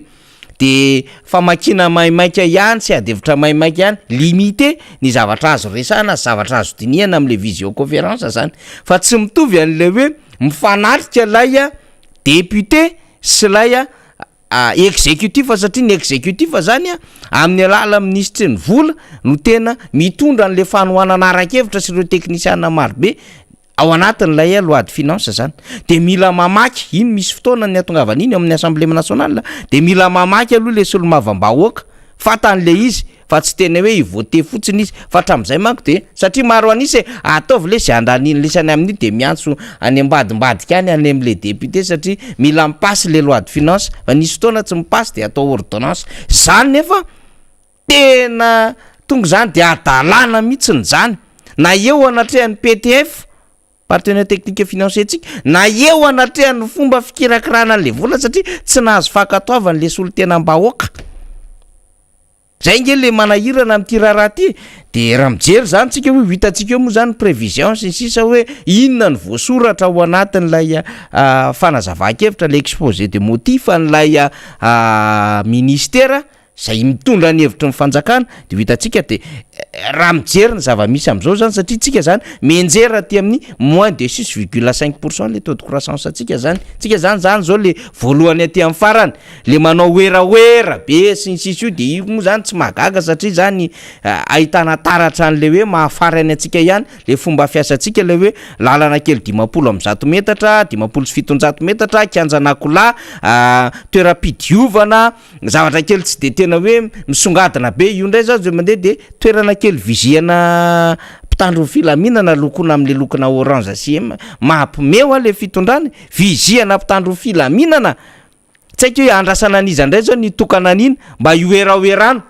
lalana vao manomboka de manomboka mandrakitra goudron de iny no oeraoerano hoe tena efa mandeha be asa normal zany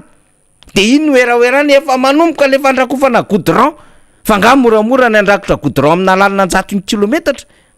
de isan'andro zany eo de amoka de zao ndray vita terisy zany hoe ohatry ny sambany vonanao lalana hatram'izay le fitondram-panjakana de mahita an'izay izy de triny hoe zany tena hoe tena miracle mon ami be teto ambonin'ny tanina teto Madagasikara zany efa sakafony rehetra zay nitondra teo manamboatra lalana ataontsika tsetsatsetsatsaritry moa le matomotatra de rehefa mijery an'ity am'izay zany zao le fitotongana le vidim-piainany sy mifari-piainany voaka malagasy de tonga de mahita taratra avy hatranytsika hoe tsy tafavoaka ny exportation antsika satria menjera ny vanille menjera ny girofle io miaina kely monjy izy io 20 000 ariary eo ny kilo ny girofle zany fa miainga izy zao letchi zao andeha am 15 novembre raha ohatra ka tsy diso ny fitadidiko isokatra izy ary ny letchi tsy maharitra mambolana herinandro eo ihany na mahery kely ny campagne na letchi de manana quota tsika eo amin'ny sehatra iraisam-pirenena de mandeha ny poivre mandeha ny cacao mandeha reo zavatra produit rehetrarehetra eto Madagasikara reno manodina an'ilay devise tokony iverina eto Madagasikara satria matanjaka ny exportation antsika de zay le secteur minier ihany koa de nefa le secteur minier zany rehefa diniantsika andre matomotarisa le ministre raha tsy hita lizy fa PM no mandray an'le andraikitra lizy de mivoaka bahoana fotsiny zany lay vato sarobidy de raha ny eno za efa misy 4 tonnes ny safira mivoaka teto Madagasikara ary aparafara vola misy karazana karera telo am'izao fotoana zao akoatra ny andilana misy karera roa izay vony sokatra vato tsy fakahitana ny any sy ny any faritra rehetrarehetra any zay tena misy hoe tena mbola volamena hatramina firiminy taona zay efa reserve mbolamena de zay ny tiako antanina monsieur Motarson zany satria ianao moa tena mahalala nyty resaka arena kibony tany ty mbola mba misy fanantenana vety hoe hapidy-bolam-panjakana sa efa natokana ho an'ny mafia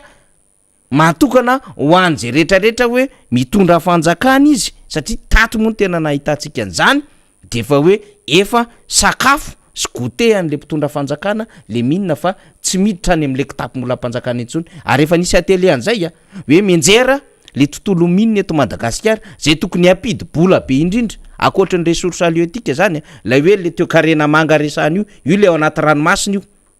sy le resaka le tontolo iainana sy ny karazana Andriamato Motarson inona no zara mitsangam-bolo amin'ny fomba fitenin'ny faniry an'le izy fa le zavatra arena kibony tany tokoa ny zavatra mitranga ny zavatra mitranga aloha ny teneniko anareo vahoaka malagasy de zao nanomboka tamin'ny 2013 ny hoe andao hovatsika ny lalàna mifeny arena kibony tany code minier io code minier fa ava le loaso le grande mine ka ao anatiny any zany fa inona ny tiako resahana amin'ny faniry ny zavatra tena nampalahelo angety zao hoe vao nanomboka zay resaka zay eritreritra zay hoe anovan'ny lalàna mifeny arena kibony tany de tsy namoaka permis tsony ny fanjakana officiellement zany raha ny tena izy fa ny any ambany latabatra tonisy any zay aloha ny resahako zany fantatro zange mahafantatra hoe ty permis ty ny voaka tany ambany latabatra tsy de ny zavatra mety mitranga foana zany fa tsy hoe tsara akory zany ny tiako resahana azy fa zao le olona miandro fotsiny hoe hiasa tsy nomena ahoana moa zany hoe anao lalàna vaovao anao de misy olona apahana olona tsy hoe apahany kely fa apahany betsaka tsy omenao fa afahana anao ny asa ara-dalàna zavatra nitranga ty arena kibony tany hoe safire ruby sy ny etsetra tany alakaka ange fa nisy expérience nataon'ny ministera minne nazonona ny fe ny hoe ireo vato sosarobidy reo tena le olona ara narisitra hoe iany ara fa hanomboka andoetra zay nravana lizy zao tsy nandeha tsony ny grande mine moa zany ny te hanomboka ara tsy avelo raha tsy teny efa tsy bestuliara ny charbon sakoa nge tamin'ny fotoanandrony marina aloha fa hoe miresaka hoe anina environnemental tsika teo hoe etsetra afaka nodinana energie io charbon fa zanga zany hoe asiana lalamby miala eo sakoa makany atuliara efa nanomboka nanao ny importation ny matériel ilaina le compagnie avy eo najanona tapoka fa nisy nazo kely ty mpanontany aloha de zany ka zao le izy ry faniry ange le hoe sécurisation ny investissement ny hoe bonne gouvernance sécurisation ny investissement nge tena le état de droit no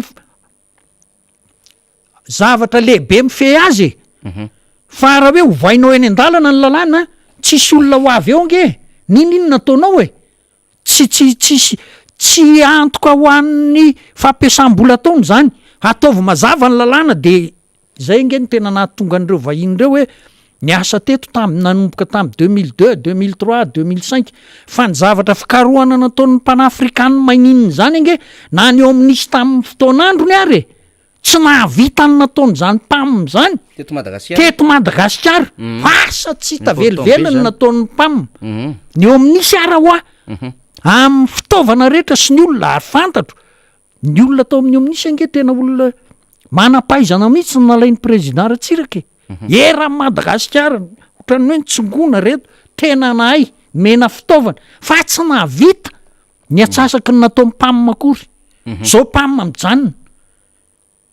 de ohatr'izay le vatsoa io le maininy business center le ry vato misy ny brao ny cadastre minier fomba ny everana an'io de zao nandefa mpandraraha malagasy fanjakana nanisany nameotra name borsa tam'izany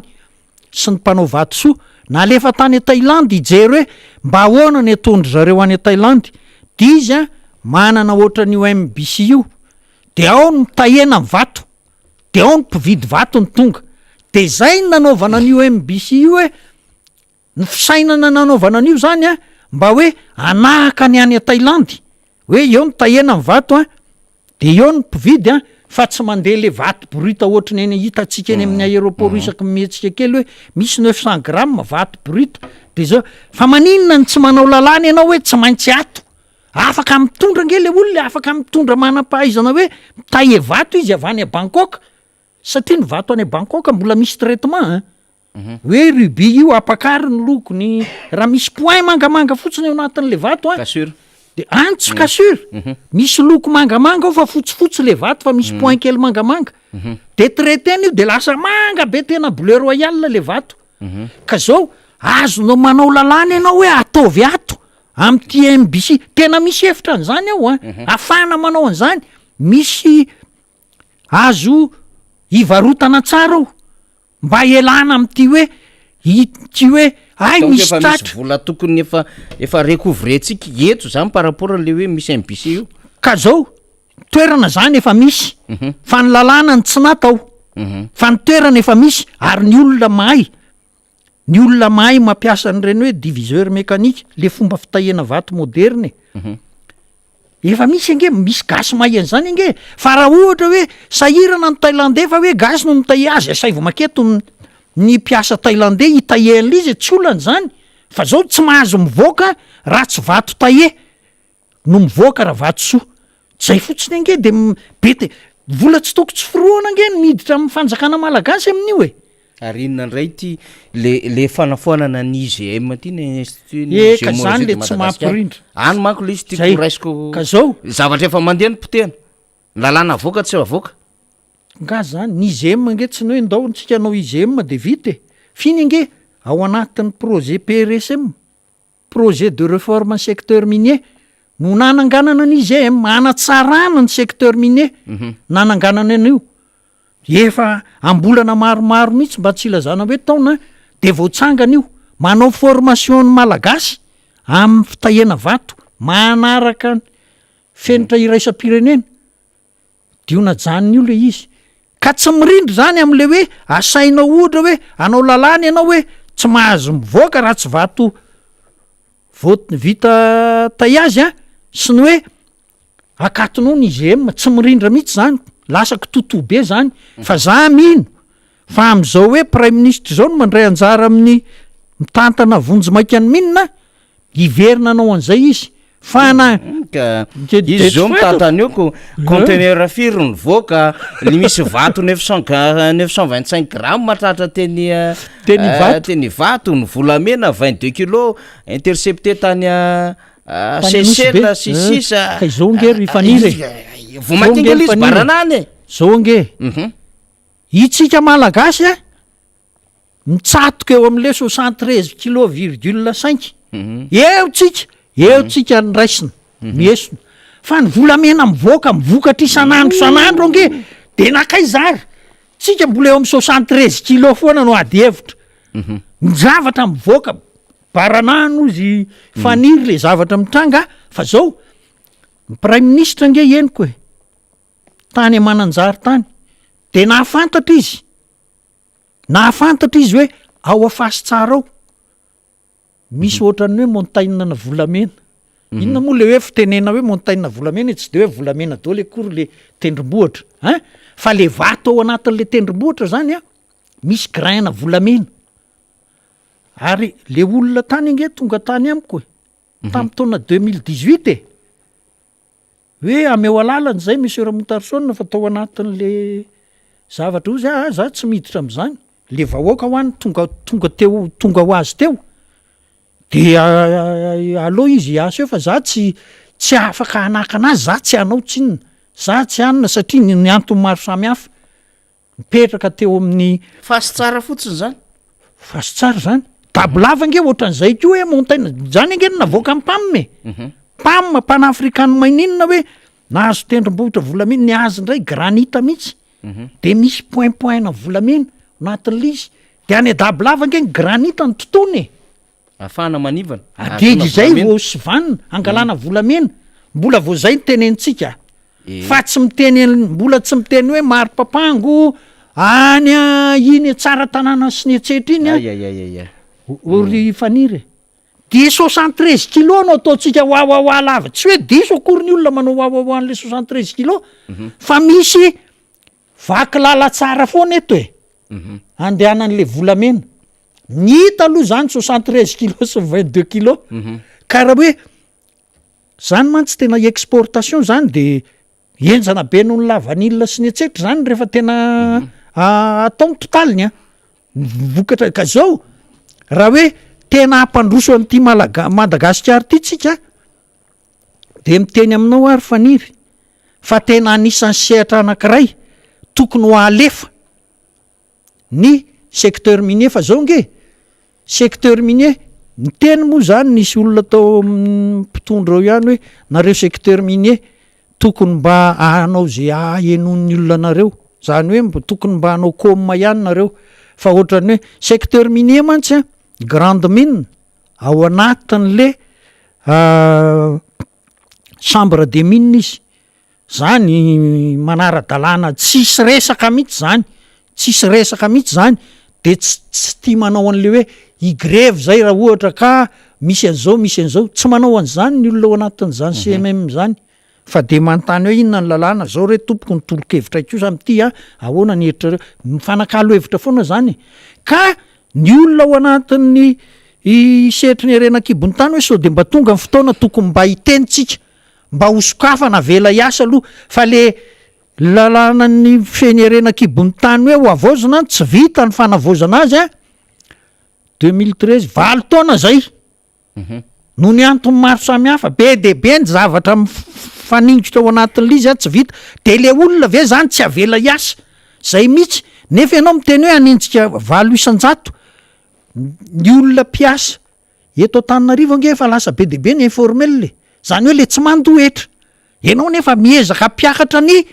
tany fidiraketra amin'ny firenena raha tsy zany tsy ahita taux de croissance aniny zany ianao hoe tourisme no hoe porteur izy am'izao satria misy roplanina sy misy fahatongavan'ny olona sy ny sisa mbola resaka koa ny hoe manahoana nefa ny fahasalamana ny fiparitahan'ny covid sy ny tsetra iny tsy resaka anina fa de zao ho hita eo ihany fa zao le arenan-kibony tany re tompoko aza ataonareo zanak'ikala hafa ka ataonareo arianjorotra anytsanina ery fa zao avelao ny olona hiasa avelao reo zao le olona any parafara vola resan'ny faniry io ange hoe nahita karera ny olona nge tsy miesaka tsy mivaky loha am'izay tsy mamoaka permis anao lasa izy mitady karera ozy ny fitenenana mahita izy de asaina io de vola de zay vita ngary tsisy irsa tsisy TVA tsisy ininy tsisy redevance tsy reo olona reo ny malaina fa ny fanjakana ny tsy manao ary tsy haino ale izy ty nge zavatra tena fanjakana mampime mihitsy de ty tsy mbola nahita ohatranyty mihitsy de ohatra zay le zavatra mitranga fa zao rehefa tena anao ianao alefaso ny arenan-kibony tany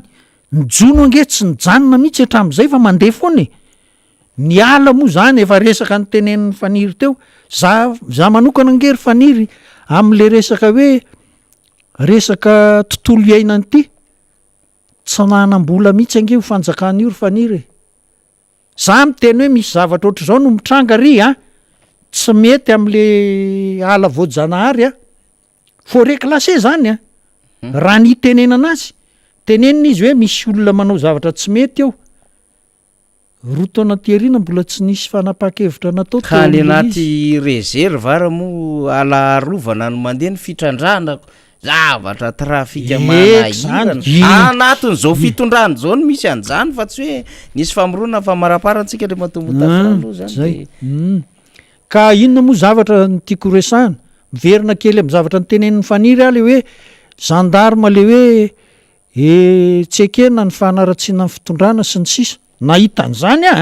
mba sendra nijery n'ty i Facebook de nahitan'zay fa tonga de lasa ny saiko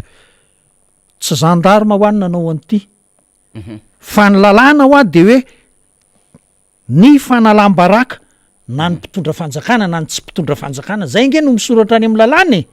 fa tsy misy an'izany hoe fanaratsiany zany fa raha ohatra hoe nisy hoe tsy ekena ny fanaratsiana de tokony amena aloha ny définition hoe famaritana an'le hoe inona le fanaratsiana ary tsy fitondram-panjakana ihany tsy tokony ho aratsiana fanarakoto sy rabe sy rahalay ary ho ara-tsianao fotsiny amin'ny tsy mariny zao tsy de mendrika izany ary tsy de anina ka zao miteny am'reto olona ny tenen'ny faniry teo ah hoe manao fakofako mbaovao mba andikatsika ny hoe fake news angamba reto mpanao fakofako mbaovao manaratsy olona mepanga olona amin'ny zavatra tsy marina tadidio fa sao de mba tratra ny loza tampoka nareo araky ny tenin'ny soratra masina fa manaova aratsiana sy adalàna loatra nareo doleo anareo a ny tompo andriamanitra do tratra ny loza tapika anareo fa mijanono ajanono ny zavatra ataonareo miova am'zay amin'ny zavatra marina ny fanatsarahnareo anitsy roa hoe fandokafanareo amin'ny mpitondra anareo zay fa ny hoe nareo de mivily epanga olona andainga sao de tafa oatra ny mety zany ka de atonga loza aminareo soratra masina ny resahako fa za tsy maniry za maniry anareo iova maniry anareo iverina amin'ny lalana marina fa tsy maniry anareo ho tratra ny loza zay ngamba no teny azo no entina teto amin'ity fandarana miara-manontsy ity tamin'ity andro an'io ty ny tenako zany moa zany a fa ifaniry a syrina mbola eo ihanyko dia mametraka ny veloma ho anareo a piraitanydrazana rehetra hatrany ampitan-dranomasina ka hatreto amin'ny tanin'ny repoblika amin'ny Madagasikara fa dia minotsika ary manatenitsika zay ny olona mino a manatena foana fa isy fiovana zay saotra tompoko de makasitraka Andriamantoa Motarson zany a zay nitondra zay fanazava-kevitra zay arak'izay mba fijeriny ary nitondra ihany ko mety hoe inona ny zava-misy any am'izay sehatra mba fatany zany ka hifampizarana amintsika vaoaka malagasy de mahafinaritra no mandray an'izany hevitra zany satria manan-karena hevitra le malagasy a manan-karena fomba fijery reny a fa fananantsika rena sy hevitra reny a tokony ho kapitalizena ary ty mbola averiko foany ty fa inona ny nampandrosoan'ny Cuba na nisy ara ny embargo na nisy ara ny tena fampijaliana raha teo karena sy fanidina an'izany tanàna zany nosy keletry ny lakile Cuba fa ny aina nandroso ary lay vahoaka ao aminy de afaka mamokatra tsara satria reny zavatra rehetrarehetra tamina boky atao amina soutenance-na thèse zao hoe manao mémoire sy ny sisa reny de voka-pikaroana zay kapitalizen'ny mpitondra fanjakana ao aminy de alaina le voka-pikaroana zay hitan'le mpianatra zany a dia raha fetin'lay fitondram-panjakana ety tena azo atao tokoa satria voka-pikaroana zany zay nivoahana manam-pahaizana zany de alainy zareo lay manam-pahaizana vaovao de efa misy asa vonona mifanaraka am'izay de manao fitrandrahana ara-toekarena fitrandrahana ara-tsosialy ao anatin'ny tanànany ao Cuba de omena azy ny moyen rehetrarehetra ny fitaovana ahafahany ohatra zany nanao fikaroana momba ny tontolona fambolena izy de nahatsapy izy hoe zao ny anaovana an'ity zavatra anankiray ity de rehefa tafavoaka izy miprezante ny boky ny mémoire sy tsitsy izy dia nalainy ny fanjakana dia nomena an'izay mety ho fiahina ara-bola ara-pitaovana dia ny sécurisation ny izy manontolo slay zavatra ataony fa firy moa mpianatra malagasy mivoaka sy mahavita boky eto Madagasikara reny arabe mananjara fa aiza ny fomba fampiasantsika andreny vokatra zay tena hoe andanina fotoana ny manao boky ary tsy mora manao an'izany voka-pikaroana mandritry ny taona ray manontolo sy zay nanomboka ny anarana tany aloha tany ary misy déplacement be da be atao mitety tanàna atongavana am'ireny voakary le boky reny zavatra reny zany tokony hodiniantsika zay le hoe arena ny hevitra satria hevitra no mikarika an'ireny arena ihany koa ny olona maninontsika matahotra hoe betsaka amponiny eto Madagasikara nefa tsika mbola manana 592 000 km² na superficie mbola manana tany tsy latsaky ny sivy valo tapitrisa mbola tsy namboleny tsy niasana akory de ampanapana tena in'olona fotsiny a 1000 m² na hoe ty travers sy sisy ohatrohatran'izany de mody anaovana échantillon olona 200 detreny tena zavatra goavambe nefa mbola misy amatapitrisa mbola tokony esantsika ka zay zany a zavatra everitsika atao anatin'ny miara-manonja hoe mba hanomezana vana sy fahafapo am'ireo zay manana hevitra de anjarany rehetra rehefa tonga eo ambony latabatra ny hevitra de samy mandray zay azo raisina amin'iny hoe zany kosa azo raisiny zany azo atsaraina zany ohatra mbola manahirana zany ohatrany tsy mety mihitsiny fa tsisy endrika fanaratsiana am'izay fizaran-kevitra tokony hozaraina satria zany la endrika mahamalagasy ny malagasy manaja nay fanio-kevitra na avy any amin'iza na avy any amin'iza rina rabe mananjara marina daholo zany namana faniry hoe manaja ny faneho-kevitra eo anivon'ny fiarahamonina anankiray na ao anatin'ny firenena zay tokoa noho izy satria raha ohatra ianao zany mbola miteny hoe firenena demokratika de izay no tokony hofipetrany fa raha ny eto Madagasikara moa zany manahirana no miteny azy satria ataontsika hoe tsy mila zafaina be fa efa iainany isan'andro ary le izy le filazana ny marina sy ny fanehoana ny tsikery mahitsy dia misy atao hoe tsy mahazaka an'izay nefa etsi-an-danetsy milaza hoe firenena demokratika ilay Madagasikara ny zavatra tiako atao hoe istonana ny saitsika amin'ny fanoizana ny fandarana tsy de miala am'izay ihany am'resaka hoe modely tokony aseho an'ny mpitondra na mpitondra de mila manome modely ho an'ny vahoaka izay hoentiny io lay modely io zany no atao hoe mampametra-panontaniana raha eto Madagasikara hoe ny mpitondra eto amintsika ve le mpitondra mantsy fahalalaka be fa atao hoe ny tompona andraikitra isanitsany arakaraka ny sehatra misy azy hoe manome modely an'lay vahoaka izay hoentiny manome modely ho an'lay olona zay eo ambany fifehezany le modely amin'io misy karazany roa tsisy afa-tsy zay na modely tsara na modely ratsy zay foana liza na tsara ny modely aseho na ratsy ny modely aseho zany ka rehefa mampiseho fietsika anankiray zany ny tompona andraikitra na ny atao hoe manana fahefana amina sehatra anankiray de iny no jereny lay olona zay eo ambany fitarihany zany natao hoe eo ambany fifehezany amin'ny lafiny maro samihafa rehefa taralava ohatra any mpitatana amina atao hoe toeram-piasana anankiray dia iny no hitan'lay mpiasa izay am'lay sehatra fa raha ohatra hoe tena manady zany disiplinina isatsokajiny ilay mpitarika dia misy vokan-tsara eo ny eo zay eo am'lay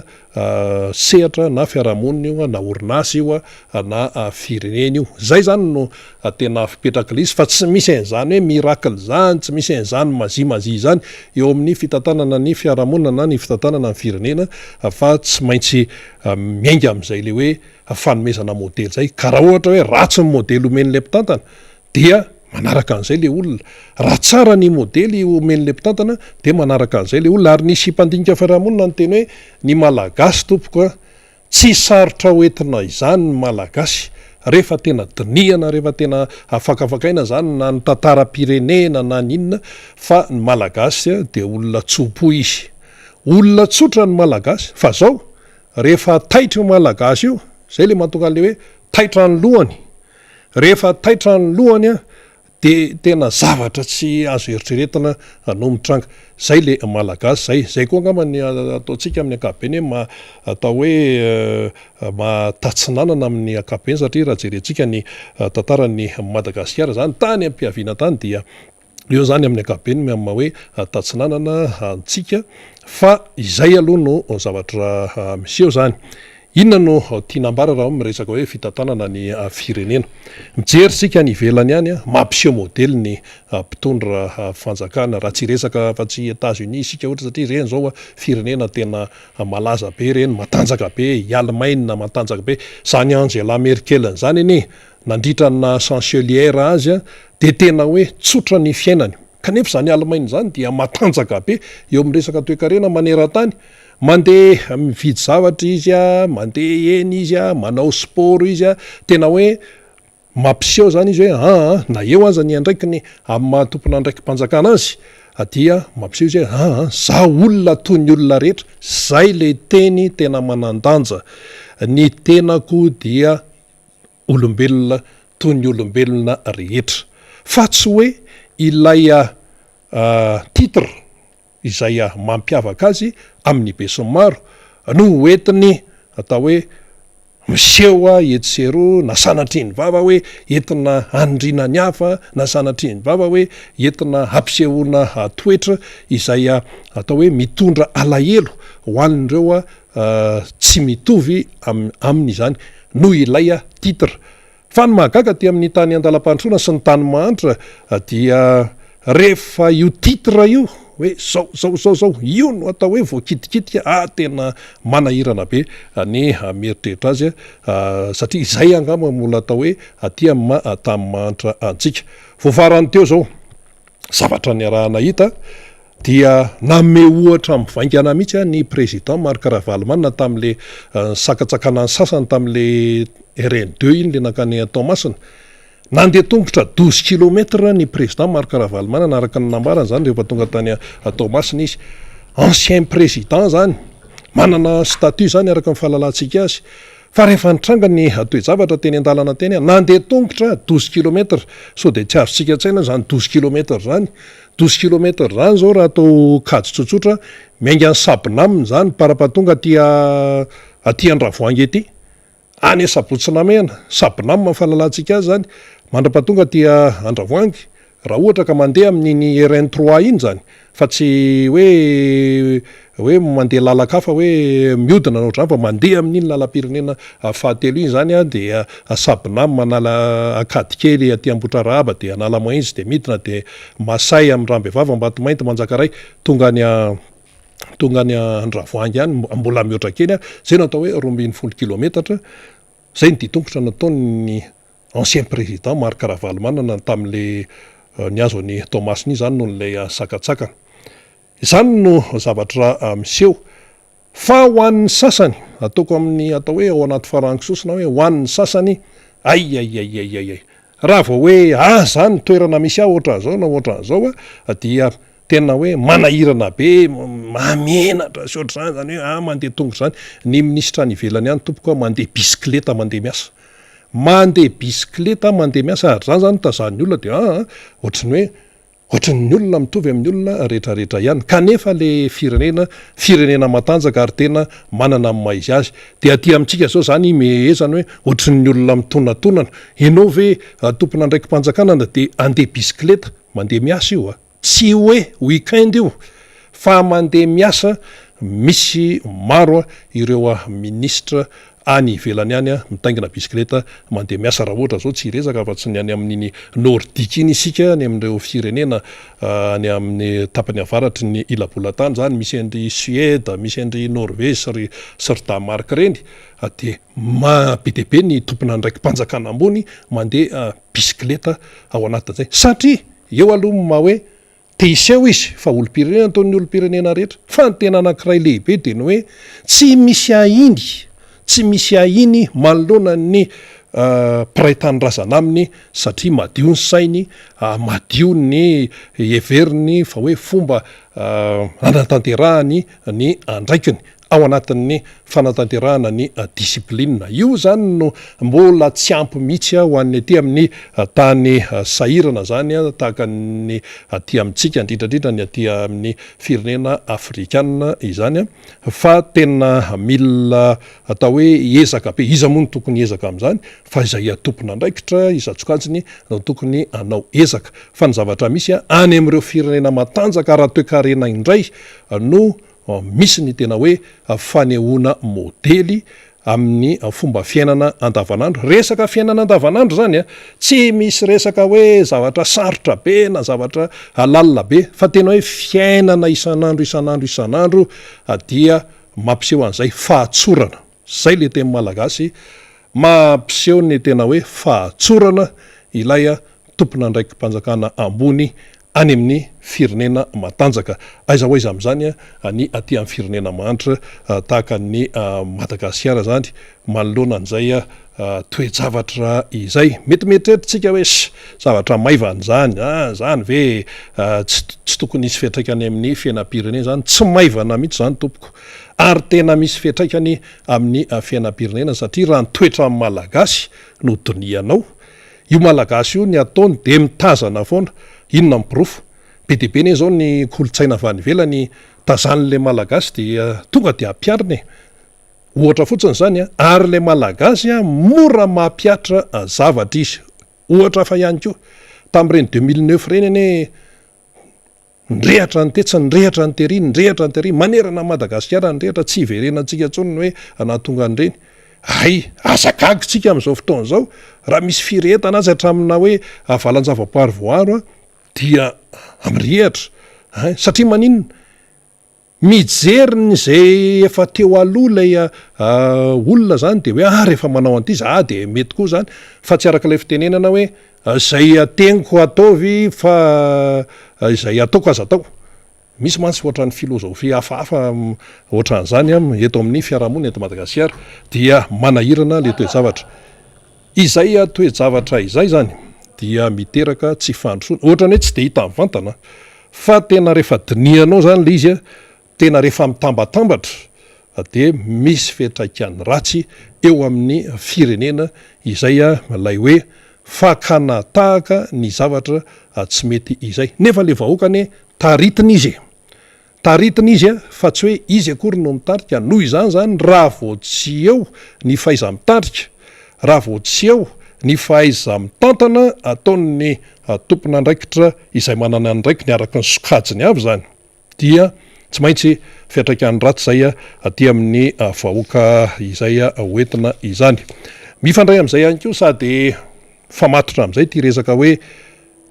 fanabeazana ity fanabeazana fampianarana io moa zany resahana foana io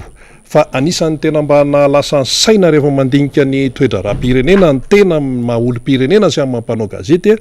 de ny hoe atao any anaty fandaharam-pianarana ny éducation civique tsara zany ary tena mety mihitsy satria iza moa no tsy te hanana taranaka mendrika sy taranaka vanona ka ny ankizy zany any amin'ny fahazazany tonga eo amin'ny fahatanorany dia tena mendrika tokoa no mena an'izany hoe éducation civique izany fa ny fanontaniana mipetraka de izao zany hoe zay aloha zany mba hoe hoentin'ilay tanora sy ankizy mamakivaky ny fiainany zany mba ho lasa olombanina sy olomendrika mety tsara mihitsy zany hoy itsika teo fa ny fanontaniana mipetraka de ity ny ankizy sy ny tanora ihany ve tompoko am'izao fotoana zao no tokony homena ny éducation civique sa ny olon-dehibe ihany koa zay no niteneny lay ray aman-dreny tamin'ny tenanay vao omaly mihitsy nisy ray aman-dreny resaka de hoe zay ozy tena manaraka an'io miara-manonja ny MPS ny radio Mada io fa hoe ty resaka éducation civique ty malasa saina satria vao mitenena hoe éducation civique de ankizy sy ny tanora ny any an-tsana hoe any ankizy sy ny tanora ny tokony homena ny éducation civique fa ny lehibe koa na ny tompona andraikitra ihany koa am'izay sehatra misy azy de mila homena éducation civique mihitsy amin'ny situation misy eto Madagasikara am'izao fotoana zao satria maninona hoy isika fa nga ny ankizy anga no manapaka bois de rose fa nga ny ankizy anga no atao hoe manome modely na ohatra tsy mety eo anivon'ny fiarahamonina ny lehibe any manao an'izany ny lehibe no manao an'izany zavatra hoe tena tsy mety zany ka miteraka zavatra manahirana eo anivon'ny fiarahamonina zany fa nga ny ankizy sy ny tanora izay mbola eo anivon'ny tokantrano misy azy no manitsakitsaka lalam-panorenana fa nga ny ankizy sy ny tanora ihany koa no ataontsika hoe manao ny zavatra mampikorosy ny fiarahamonina eo amin'ny lafin'ny toe-karena sy ny sosialy tsy ny ankizy sy ny tanora satria ny ankizy sy ny tanora any am-pianarana izy fa zay atao hoe manana andraikitra zany araka ny tenena tany am-boalohany hoe tokony amme modely dia tsy arak'izay lay izy ny ankizy sy ny tanora zany mahazo an'ilay éducation civique fa ny lehibe ihany koa dia tokony omena an'izay éducation civique zay rehefa tsy fantany ny zavatra tokony ataony na ininy tsy atao ilay zavatra na ny andraikitra zay tokony ho tanterahana izany. Any Amerika dia na olon-dehibe ary ianao na izy ianao na izy rehefa tsy mahafantatra ny tokony atao sy ny tsy tokony atao de miditra izay le hoe éducation civique zay. Ka am'izao zany tsy tokony hipetraka fotsiny hoe ny ankizy sy ny tanora ihany no tokony omena an'izany éducation civique zany, fa araka ny fanazavana teo hoe ny lehibe ihany koa zany de ilaina mena an'izay éducation civique zay. Raha somary makany ambanivohitra tsika fa iza ny mandory tanety, iza ny mandory tanety, iza ny mandripaka ny ala, tsy ny ankizy 9 taona mihitsy tsy ny tanora 5 taona mihitsy no mandripaka ny ala sy mandoro n'io tanety io, fa olon-dehibe no manao an'io zany dia izay le izy. Ka raha ohatra hoe raisitsika amina fiainana firenena zany dia mamperitreritra izay toe-javatra izay satria le resaka hoe éducation civique mantsy hoe éducation zany hoe fanabeazana. So de tokony ho beazana indray ary izay tokony ho beazana, ary le fanabeazana io zany ny tena tiana tokavana ary namana faniry dia tsy tokony ho voafetra ny taona intsony ka hoe ny ankizy sy ny tanora ihany no tokony ho beazana, fa na olon-dehibe ary izy ka tsy mahafantatra ny tokony ataony de tokony omena n'ilay fanabeazana mendrika azy. Mahamenatra mantsy zany ho antsika malagasy za mbo mianan-kendreo sisy ka ianao tsy manao an'le izy, ary izay zany de mitarika ihany keo ilay fanetretena. Mila manetry tena aloha, mila manao inculpa aloha raha ohatra ianao zany ka nanao zavatra tsy nety teo amin'ny firenena. Ary tena hoe izay olona rehetra nandritra n'ireny fitondrany ny président Marc Ravaly manan'ireny nanaraka n'ireny le hoe fiofanana resaka leadership reny faiza mitarika reny de matoa le olona nanaraka an'ireny de teo aloha lininina fanetretena aloha, satria misy zavatra tsy haiko misy zavatra tsy mety kainy nataoko tam'ilay fitantanana teo aloha de manaika aloha zany voalohany indrindra aloha manaika aloha fa nisy ny zavatra tsy nety andehako anaraka n'ilay fiofanana momba ny leadership tamin'ny fotoan'androny teneniny Lim moa zany ny tena nanaovany injiny, ary tamin'ireny nisy expert avy any vela mihitsy manaiky aloha, zay le teny zay, mila manaiky aloha, mila miaiky aloha fa tsy mety. Ary nandritra n'ireny fotoana mbola nitantana amin'ny président Marc Ravaly manana ny firenena malagasy reny dia maro ny expert, maro ny manam-pahaizana ny entana te, tsy hoe zesta akory na hoe te fisehosehoana, fa tena ny ilainy reny satria misy zavatra izay tsy fantatsika, misy zavatra tsy voafehatsika, fa ireny olon'ireny zany dia mizara izay hoe fahaizan'izay amin'ny eto Madagasikara. Aiza ho aiza am'zany ny eto Madagasikara am'izao fotoana zao, ny zavatra misy zao de resaka vola foana raha vao misy fofombola ozy ny namana faniry, raha vao misy fofombola. Io zany zao ty resaka hoe COP 24 zao ty mo COP 26 ty efa nazavaina teo hoe misy vola amina miliara $2 zao antano tena ampiasaina amin'ny ty fiarovana ny planeta tany ty zany amin'ny fahampitehana, dia misy vola be zany atotony izao tontolo zao amin'io. So de zay no mahamaika ny sasany maheno an'le fofombola sy lay tontombola sy ny sisa dia miteny zany etrareo tena izay tena ezaka sy anao zay tratra zay atao kanefa ny zavatra teo aloha zay niainana tsy arakarak' izay akory. Ny am'tianako azy namana faniry resaka zay le hoe éducation civique, resaka hoe tokony amme modely izay de izao inona ny zavatra mitranga amina tokantrano eto Madagasikara,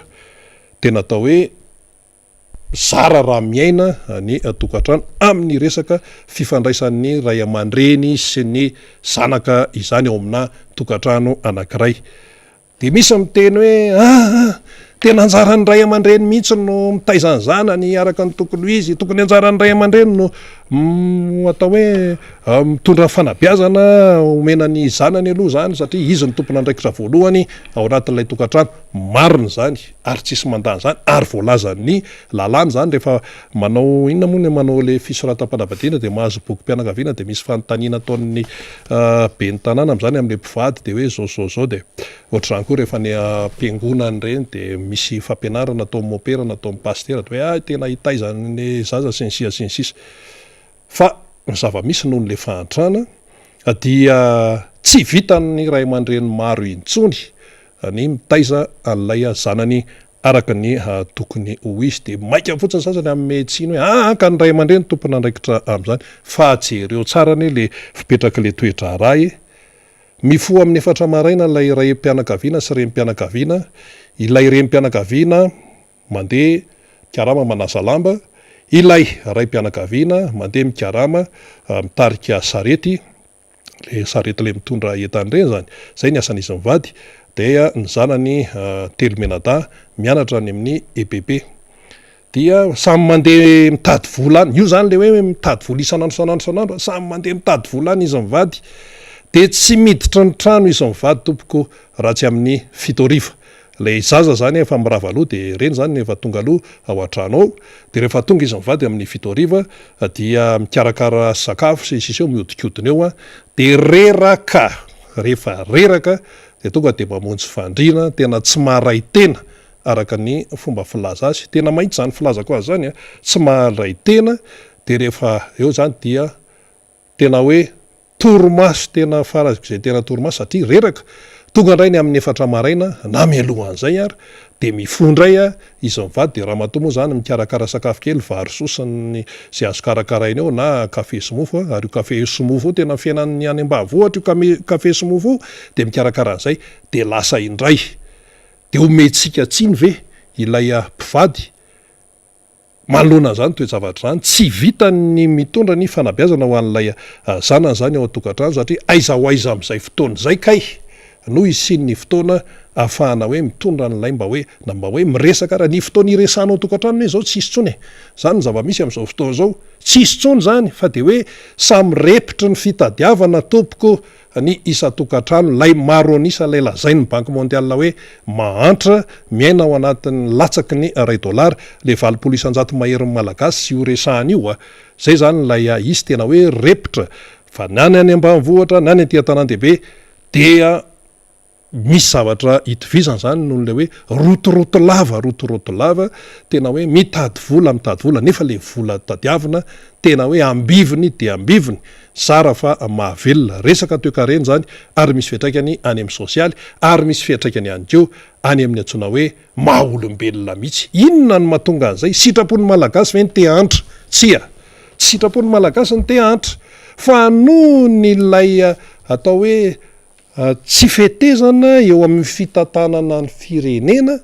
no mahatonga an'izany toe-javatra izany ary amafisan'ny mpandinika toe-karena sy ny fiarahamonina ihany hoe eto Madagasikara amin'izao fotoana zao de tena mibaribary be ny elanelana eo amin'ny manana sy ny tsy manana tena mibaribary be zay dia eo zany hoe tena ahoana ihany izy ty rehefa miresaka eny de ahoana ihany izy ty ahoana ty firenentsika ty ka izay no antony tsy maintsy hoe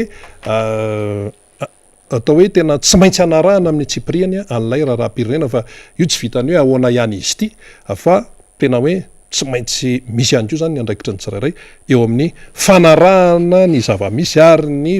atao hoe filazana ny marina sy ny filazana ny zavatra tsy mety eo amin'ity firenena ity de misy moa miteny io ny tsy mila tenena tsao fa efa iainana isan'andro eka rehefa tsy miteny ianao zany de averan'ny sasany fa mety foana ny ataony na de hita hoe tsy mety zany ka izay lay atao hoe tsy maintsy resahana ao anatin'ilay izy ny tinambara zany na manafaniry etoko amin'ny tininazy de hoe ny fampitehan'ny toe-karena ao amin'ny firenena anankiray tahaka ny Madagasikara dia mitarika fahampitehana eo amin'ny sosialy ary ny tena zava-doza de mitarika fahampitehana any amin'ny tokantrano amin'izao fotoana zao misy mimpianaka mifampitory eny amin'ny tribunaly amin'izao fotoana iainantsika zao misy ny piraitapo mifampitory eny amin'ny tribunaly le mpitsara raha sahirana zahirana le mpitsara mamaky an'le dossier de ahoana tena hoe olona tena hoe mpianako zao olona praitapo zao mpianakavy zany miady amin'ny resaka fananana sy ny sisa de fampitory any amin'ny tribunal sy ny sisa de nampitsara raha hoa sahirana mitsara n'reto toezavatra reny satria malagasy fiarahamonina tokatrano fianakaviana dia zany no zavatra mitranga rehefa dinianao inona no mahatonga an'izay dia ilay resaka fahantrana ihany fa raha ohatra hoe mba miakatra io farim-piaina amin'ny malagasy io raha miakatra io azo antoka mihitsy fa miena ny tsy fandripahalemana miena ny atao hoe fasairanana isa-tokatrano zavatra lozika zany tsy mila atao hoe kajy lavabe fa dia zay no fipetrany alao itsina ohatran'izay le izy mba azahoantsika be sy ny maro azy afahantsika mieritreritra ihany keo hibanjinana ny ampitso rafakapitso ndao ndray ary namana faniry mazava tsara mihitsy ny fanazavana netiny Rina Rabe Mananjara tamintsika teo zay satria tsika moa zany te anova rafisainana anatin'le fandalana n'le hoe sotoavina malagasy zay satria tatoato manko misy fahampitehana betsaka mihitsy lay sotoavina lay fiarahamonina lay endrika mahamalagasy atsika de mahazovana le hoe ianona hony ianny zao hony LGBT zao hony zao hoe sinsisa de lasa ohatrany misy fiarahamonina makatotampoka zany le fitazana hivelan'le sotoavina sy le velan'le fiarahamonina malagasy de mamerin-do kely manaraka an'izany tsika mba ahafahana zany satria lasa tsy mifantoka amin'ny fampandrosoana lay vahoaka malagasy indrindrandrindra le tanora fa mifantoka any amina zavatra mahataitaitra maso fotsiny de te hitsoka eto Madagasikara rehefa aveo satria mahita an'lay fiainana any ivelany sy le mahita an'le mamona izy le mamona le volo zay na manarina dia lasa mitsoka de le force na développement le tanora le tena hoandro ny firenena zany lasa tsy andro ny firenena tsony le izy ndray mandray ko sahirana de sahirana de ndraindray ara tsy vitany sahirana fa tena lasa tena hoe taloha zany le hoe ny ray aman-dreny tsy mahafoy zanaka fa ny zanaka ny mahafoy ray aman-dreny de zao le izy tena efa lasatriny de tena zay ataon'le zanaka sisa tsy manana hery entiny hiatrena azy le ray aman-dreny noho ny fantanaka zao misy mifarizanaka fatana na kolaka hita amin'ny gazety zany mampalahelo ka itsika nokana fotoana iresahana momba ny tanora zany jerevantsika eo ny fotoana hoe inona nanaovantsika azy fa tena anana sujet manokanytsika momba n'ity resaka tanora ity zany de anokana fotoana fa mbola andinika kely an'izay zay sy namana Rina Rabe Mananjara zany satria tsara mba tena ho fantatry ny rehetra izany resaka fandaminana ny fiarahamonina akapobeany zany resahantsika zany satria tsika hoe betsaka le tsy anasa zay nge le taux de croissance ny resahan'ny Moutarson teo hoe le taux de croissance dia misy zavatra marobe babeny mahatonga an'iny statistique ny mivoaka rehefa aveo de ny zavatra taratra aloha zany de hoe betsaka lay tsy anasa lay somera zany fa akoatrin'izay betsaka ihany koa no very asa ary betsaka ihany koa no orinasa mikatona zany de ireo fitambaran'ireo telo reo zany le tsy anasa aloha zany tena tonga de mazava be iny zany vokatry le hoe eo ny maripaizana tsy mifanetana am'le asa hotadiavina eo mety hoe resaka hoe tena fahakamona eo ny resaka hoe mety klema eo ny resaka hoe tena mety manana aretiny izy na sala am'zany fa le resaka hoe fahaverezana asa ndray de tena niasa izy ary manana fahaizana izy manana hoety manao izy fa tsy afaka miatrika an'le asa no ny antony maro samihafa de very asa izy de eo ihany koa fahatantsika hoe mikatona ny orinasa zany de tena midomina mihitsiny amina resaka toe-karena eto Madagasikara reo zavatra anankitelo reo de ny statistika mivoaka Rina Rabe Mananjara de hoe anoany amin'ny ny tombo fa tsy hoe anoany ny tombo any amiray tapitrisa mahery any ny manitra vaovao eto Madagasikara zany hoe efa le manitra efa bobaka be raha covid izy de novoka novoka fa ato am'le fantrano tena mampalahelo miresaka an'izany tsy mitovy an'lay statistika navoakan'ny Amnesty International tany atsimo hoe anoanany ray tapitrisa efatralina sy ray hetsy sy ray tapitrisa 1,140,000 ny olona zay miaina ny tsy fanjari-tsakafo sy tsy fahampiny sakafo malnutrition zay zany a iny afy iny fa le resahantsika eto le mahantra mihitsiny zany de mitombo amatapitrisa no mahantra vaovao zany hoe raha tany hoaniny amin'ny 8 tapitrisa na 7 tapitrisa no mitondro amina tapitrisa ohatran'izany tena potika tanteraka fa zao moa zany le taux de pauvreté atsika efa manodidina 95% mahery io tsika mahatonga atsika aty am'le le guidany io zany am'izao fotoana zao mampalahelo miresaka am'izany fa nefa lizy moa zany a zay zany le tokony ho fantatry ny vahoaka hoe inona ny andraikitrao olom-pirenena am'izao trangan-javatra misy eto Madagasikara zao hijanona ho mpimenimeny ve anao hijanona fotsiny ve anao hanaiky zay zavatra hoentin'ny fitondram-panjakana hamonono tsy ampianakanina anao tsy ampianatra anao tsy ampiasa ho anao vahoaka hijanona fotsiny ve anao olona mitaraina eny anivon'ny fiarahamonina rehetra eny fa tsy mba hanana sosi-hevitra ianao tsy mba hanana aporo ianao ho an'ity tandrazany ity na hoe anana zay zavatra mba hoentanao zay nge no andrasana ho an'ny olom-pirenena ary tsy fahataona tsy fahotana mafaty ny fijoroan'ny olom-pirenena manoloana ny tranga zay miantra aminy efa ao anatinao le fahampotehana le fahasimbana de tsy miazira tsy mireazira fa de hoe inona moa ny azoko atao de am'izay fotoan'izay mahazovahana lay principe na manipulation zay efa nampiarin'ireo fanjakana tany aloha be tany hoe rehefa ampahatraina ny olona rehefa getsaina ny olona rehefa potehina ny fampianarany rehefa tsy omena asy sisisa de tsisy afaka miteny satria olona reraka sosa sy marefo no manoloana am'izay fotoan'izay ka mba tsy hahatongavantsika am'izany de mila mba misaina ihany no vaoaka malagasy hoe hatraminao vina no afaka eretako zao de andraindray misy miazira ihany rina fa zao ohatry ny hafahafa kely le izy le voasoratra tany amin'ny Facebook tany le rangahy zany de hoe rehefa tsy mifampiresaka ao anatin'ny 410 andro président Andradjoela président Marc Carvalho président Rajonary Mampianina de ny aiko no afoko amony tena ohatra ny lasa misy zavatra réaction hafahafa zany fanehokevitra le izy te ampiseho izy hoe potika tanteraka le firenena ary zay mihitsy moa le izy mitondra boritra le olona de aseho de miparitaka be any amin'ny tambazotra sosialy any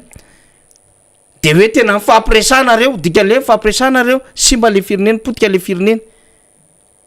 ohatra zany resantsika zany misy olona maneho réaction misy olona miteny be da be hoe fa de hijanona eto ve tsika hopotehana eto ve tsika satria rehefa tena mijery an'le zavatra ataon'le fitondram-panjakana zany de ty fanjakana ty zany raha tena hotsorona mihitsy le izy rina rabe mananjara de tsorona mihitsy ny tena nanapotika fiainan'ny olona maro be ity fitondram-panjakana ity na io fiainan'ny olona amina endriny tsiraidray na amina endriny olona akapobe ny fahobe mihitsy iny Covid-19 iny ny fomba nytantanana n'iny Covid-19 iny ny tsy firarahina ny olona atao anatin'iny Covid-19 iny satria nisy endrika tam'izany de mbola isy tendray fa inona moa fanga ny fanjakana efa niezaka nanao falipiny ijiro nataonareo io angovo io firifiry ny olona nijaly tao anatin'io tsy fahampiny jiro ary maty nolay hoe tapaka tampoka amin'ny jiro teny anivona CTC teny anivona hôpitaly sy ny rehetra tany mbola tsy adino anie zany ny tsy fahazona fanafody ara-dalàna nefa nambara fa ho tsaboina maimaimpona niteraka ratra ane zany victime ane zany ho an'ny rehetra ny tsy fahafahana mivezivezy satria tsy manana vola etrehana an'izany tena anivona hôpitaly samihafa ary rehefa nitranga le Covid na de efa maro ary nitondra sosikevitra de tsy nahon'le fitondram-panjakana mihitsy le izy satria betsaka ny olona tsy nananasa sy very asa de tsisy mesure nyraisina par rapport am'izay zavatra zay hoe rehefa nitrango ty zavatra ty satria tsika manidy sisy tany tsika hanao état d'urgence sanitaire tsika metraka geste barrière ary tsika tena metraka mihitsiny am'le hoe ambany de ambany lay trangan'le Covid-19 de dikan'izay anenjany tsika le fitondrana io fa rehefa nanenjana le fitondrana malagasy ny fihezana an'le Covid-19 de tsy nanenjana name vaolana ho an'le vahoaka malagasy izy fa nanenjana izy nanidy an'le vahoaka malagasy ka olona tsy mianatra ka olona tsy miasaka olona tsisy vola tsisy rano tsisy jiro nydinao ny enjaninao tsy navelanao ny voky ny trano raha ny voky ny trano raha de nitondranao basy tandro filaminana namerina zay miverina miboka any an-trano daholo ny couvre-feu ny sisa de nefa rany miari-pihatra tao le vahoaka ary zay ho aly izy hoe misy le vahoaka tsy miteny le vahoaka tsy sa maneo an'izay fomba fijery zay de lasa manaroatra la endriky le fitondrana amin'ny akapobeny fa atsika tsy mitantara tsony rina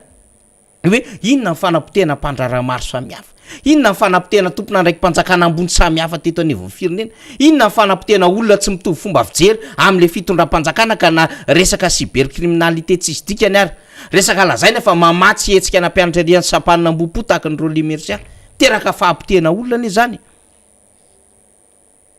na ny fahampotehana tsy fahampotehana olona any amponja ihany fa na le voninahitry le olona professeur Sambory Netseroa maneho hevitra fahampotehana ane zany tompona ndraiky mpanjakana anaovana sy famoronana dossier rehetra fanapotehana olona ane zany fa tsy an'le fitondram-panjakana etsakilan'izay manatsara n'le fiainam-bahoaka sy le fiainan'ny firenena fa le fanapotehan'olona ny azy no hainy ina moa zany tena omeny vahana am'le fietsika ataony le fitondram-panjakana de tsy gakytsika raha mahita hoe ianina ndray ony namonina dossier ianina ndray ony namorona dossier nefa firifiry amina olona zay miaraka am'ty fitondram-panjakana ity no manana ny totataratasy sy efa mandeha eny anivon'le sampanasa samihafa ny raharaha momba azy fa tsy mihetsika zany firifiry vao nresahantsika teo le tsanga atao anatin'lay tambajotra sosialy no manao tsinitsinina no tratra manapoka basy manao resaka fivoizana resaka tsy milamy many anatin'ny tambajotra sosialy fa tsisy miaziry tsy miresaka le fitondram-panjakana zany zava-misy eto Madagasikara fa raha vao aty amin'ny mpanohatra raha vao le olona tsy mitovy hevitra amin'ny fanjakana indrindra raha vao le mamofopofona koa fa ho candidat de manana zavatra itsikeraina ny reny le fanjakana hanomanany an'le masinina hamotehana an'le fiainan'le olona na io dossier na io ampiorona zay manodidina an'le olona tandremo zay anina amin'ny zany igny zavatra misy eto Madagasikara de any sasana lasa voatery miala eto Madagasikara de any ivelany no maneho hevitra satria tsy mitovy ny endriky le demokrasia ny tamy mandroso sy ny tamy manitra ny tamy manitra de nanao hanagejana am'izay tsy mitovy hevitra sy hanapotehana vitsy anisa le demokrasia fa any amy tamy mandroso de amezana vahana ny olo-pirenena rehetra na avy amina firenena izy izy na avy amina firenena izy izy rehefa mazava ny lalàna ifehezana zany demokrasia zany misy eto Madagasikara de sy tendray le fitondram-panjakana hoe fa taizy zay na ny mba fiainaniza sy ny sisy eny tompoko avy ereny mizazoro kely ozy izy ny amotarisony keo nijerevo ny zavatra nataonareo nanoloany na raha mpitsarana maro samihafa teto Madagasikara jerevo ny conduite nataonareo nanoloany na faneho-kevitra maro samihafa teto Madagasikara nanomboka taty amy 7 sy 4 ary jerevo ny zavatra nambaranareo hahafahana manavitra le vahoaka malagasy sy nampanantena le vahoaka malagasy fa inona ny nataonareo manoloana an'izany sy teo anatrehan'izany ary niatrika izany fa raha izany verena ary zay io mahatonga ny olona mampatsiahy hoe ianareo ny laza fa avy telo hoe ny vidina lavany potika izy am'izao fotoana zao fa napotehana fiainan'ny olona ane zany na tianareo na tsy tianareo misy mifanapotehana vatana misy ankolaka satria le olona nanantena hoe ay ty zany raha ohatra ka 1,200,000 ariary fois 3 manjamanja zany ty de roboka le olona mifidika inona ny zavatra nitranga zarazara raha tonga 150,000 ariary ny kilao an'le lavanilina maina masaka plutôt zany zavatra iainany eto Madagasikara zany ka io le tokony atsapany ny olo-pirenena rehetrarehetra hoe atramy rovino no saiteny no saijoro mba sa na de kely fotsiny ara mba hampaneny lakolosy hoe tsy mety zao zavatra zao fa tena efa miantra manainy satria le fahantranany tena efa miantra manainy ho an'ny voaka malagasy mihitsy ary tsy vitany hoe miantra manaina le izy fa mitarika fahampitehana fiarahamoniny ny ray aman-dreny mivaro janaka ny ray aman-dreny manolana zanaka satria le sainy efa potika mitsofika eto ny zava-madomelona samy hafa de mitarika fandrobana ny dahalo tsy vita amin'ny hoe mangalatromby raha mangalatromby mola izy mba azo nyretrarehetra dinidiniana kely ihany fa tonga hatrany am'le mandoro tanàna manolana olona sisisa mitifitra mamono mahafaty potika le toe-tsaina potika tanteraka mihitsy eto Madagasikara fanolanana eto selo makaravomanga ve de misy olona manolana makaravomanga any etsady aolana efa fahampitehana toe-tsainy zany satria mahantra loatra le vahoaka malagasy ry mpitondra eo nareo moa tsy mety mahatsapa sy tsy mety mahita an'izay feverinareo fa le oeraoera le attaché de cabinet le chargé de mission le dircab kely io sinsisa de mahita an'izay de manao FB de hoe mandroso fiany amin'ny malagasy fa nareo no mety ny status ny standinina anareo fa le vahoaka ato de le teny le filo ihany naveriko efa mihinany tsy fihinany tsy mamorona zay ihany no averika mba tongava saina e totika amin'ny vahoaka tsika io fa tsika morina miezaka foana isan'andro mba ampitan'izany amaranako ny anjara fitenenako rina de te hanao fampatsiahivana ihany a ny amin'ny redynamisation zany satria ty moa zany tsika manao redynamisation mafy be mihitsy ny antokotika Madagasikara de mba mihetsiketsika akory zareo de le fihetsiketsehany zareo tsy hoe manao redynamisation contre redynamisation ny azy efa congrès iny tsy problème anazy ihany iny fa le izy efa propagande mihitsy ny contrena le redynamisation ary fampiasana n'le volam-panjakana sy le olom-panjakana sy le fitaovam-panjakana tsy malala menatra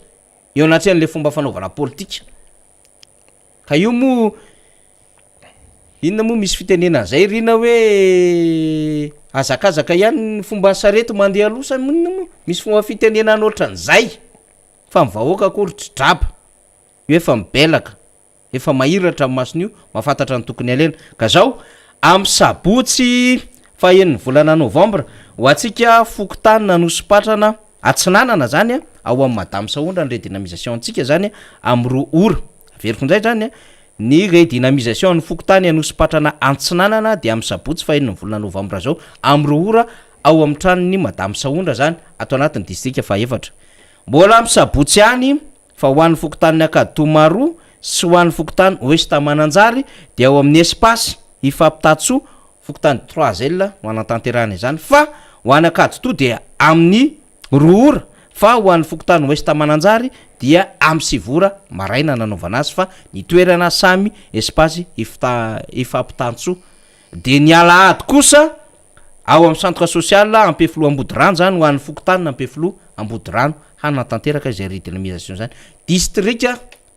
faefatra na boribory tamy faefatra 4e arrondissement zay nresako zay alahady zany Ampefilo Ambodirano sabotsy dia anosopatrana tsinanana Akaditomaroa de Ouest Mananjary zay zany ny amin'ny sabotsy zany hoe fokotany efatra be zao ho amin'ny distrika faefatra indray zany ho amin'ny farany herinandro ny sabotsy alahady amin'ny fahen'ny volana novambra ihany fa any Orléans indray de ito indray rina le fotoana goavambe ho amin'ny mpanohana ny président Marc Ravalomanana zany de ao ny K25 ny TIM ny GTT ny KMMR ny etsika Montpellier de eo koa misy GTT La Réunion sy sisa ohatrohatra maromaro a ny mpanohana ny président Marc Ravalomanana de ao Orléans indray de lay sabotsy io a sy novambra le fotoana dehibe hanaovana an'ilay fionana pro Ravalomanana fa zoma zany raha ny fantatra de fa misy lay fionana dia mitondra an'le sac de couchage dia maka aina kely a salamzany a de mifanao échange eo a fa sabotsy le fifampiresana lehibe hamerenana an'le firaisakina ho an'ny ao a Frantsa zany a amin'ilay mpanohana ny président Marc Ravalomanana sy zay mety faritra manodidina any Europa sy afaka manenjika an'izay de any Orléans ho anaovana an'le izy zany a zay a efa resantsika teto moa zany toerana zany fa anjarantsika mba mijery kely an'izay zany a enenivony tambajotra sy mantany an'ireo tompon'andraikitra samihafa na ZTT io na team France io na team Europa sy ny sisa zany mba hahafahantsika mandray zay fandaram-potoana izay rehefa navita azy ny RMDM diaspora dia hoan'ny mpanohana ny président Marc Ravalomanana indray zany no anantanteraka izay fa maranantsika ny tena devitra rina amin'ny anjarako dia ny redynamisation ny boribory-tany fahatelo indray efa nanomboka fokotany telo izy ireo a de mbola mitovy fokotany indray a am'ty herinandro ty a fa efa nanomboka tao fokotanina Varadoa, fokotanina Katsifotsy, fokotanina Korondrano Andranomahery ny redynamisation niaraka ny député Feno Ralambomanana fa ho an'ny distime mihitsiny zany boribory-tany fahatelo dia am sabotsy fa 20 ny volana novambra ho avy izao ao amin'ny QG Belera no hanatanterahana an'izay fameloma maso ny antokotima ho an'ny boribory-tany fahatelo etsika goavambe zay fa ny fitetezana ny fokotany zay 420 ny fokotany ao anatin'ity boribory-tany fahatelo tya de mbola androso izany ary ho tateritsika arakaraka ny fahazonana ny vaovao samihafa rina arabe mananjara. Eny ary amarana ny fantarana miara-manonja mengy ato amin'ny MPS ny Radio Mada isika efa tery de tery ny fotoana betsaka izay no resan'izay fa raha fitiantsika zany a dia ataontsika hoe betsaka ny fahampitehana no ny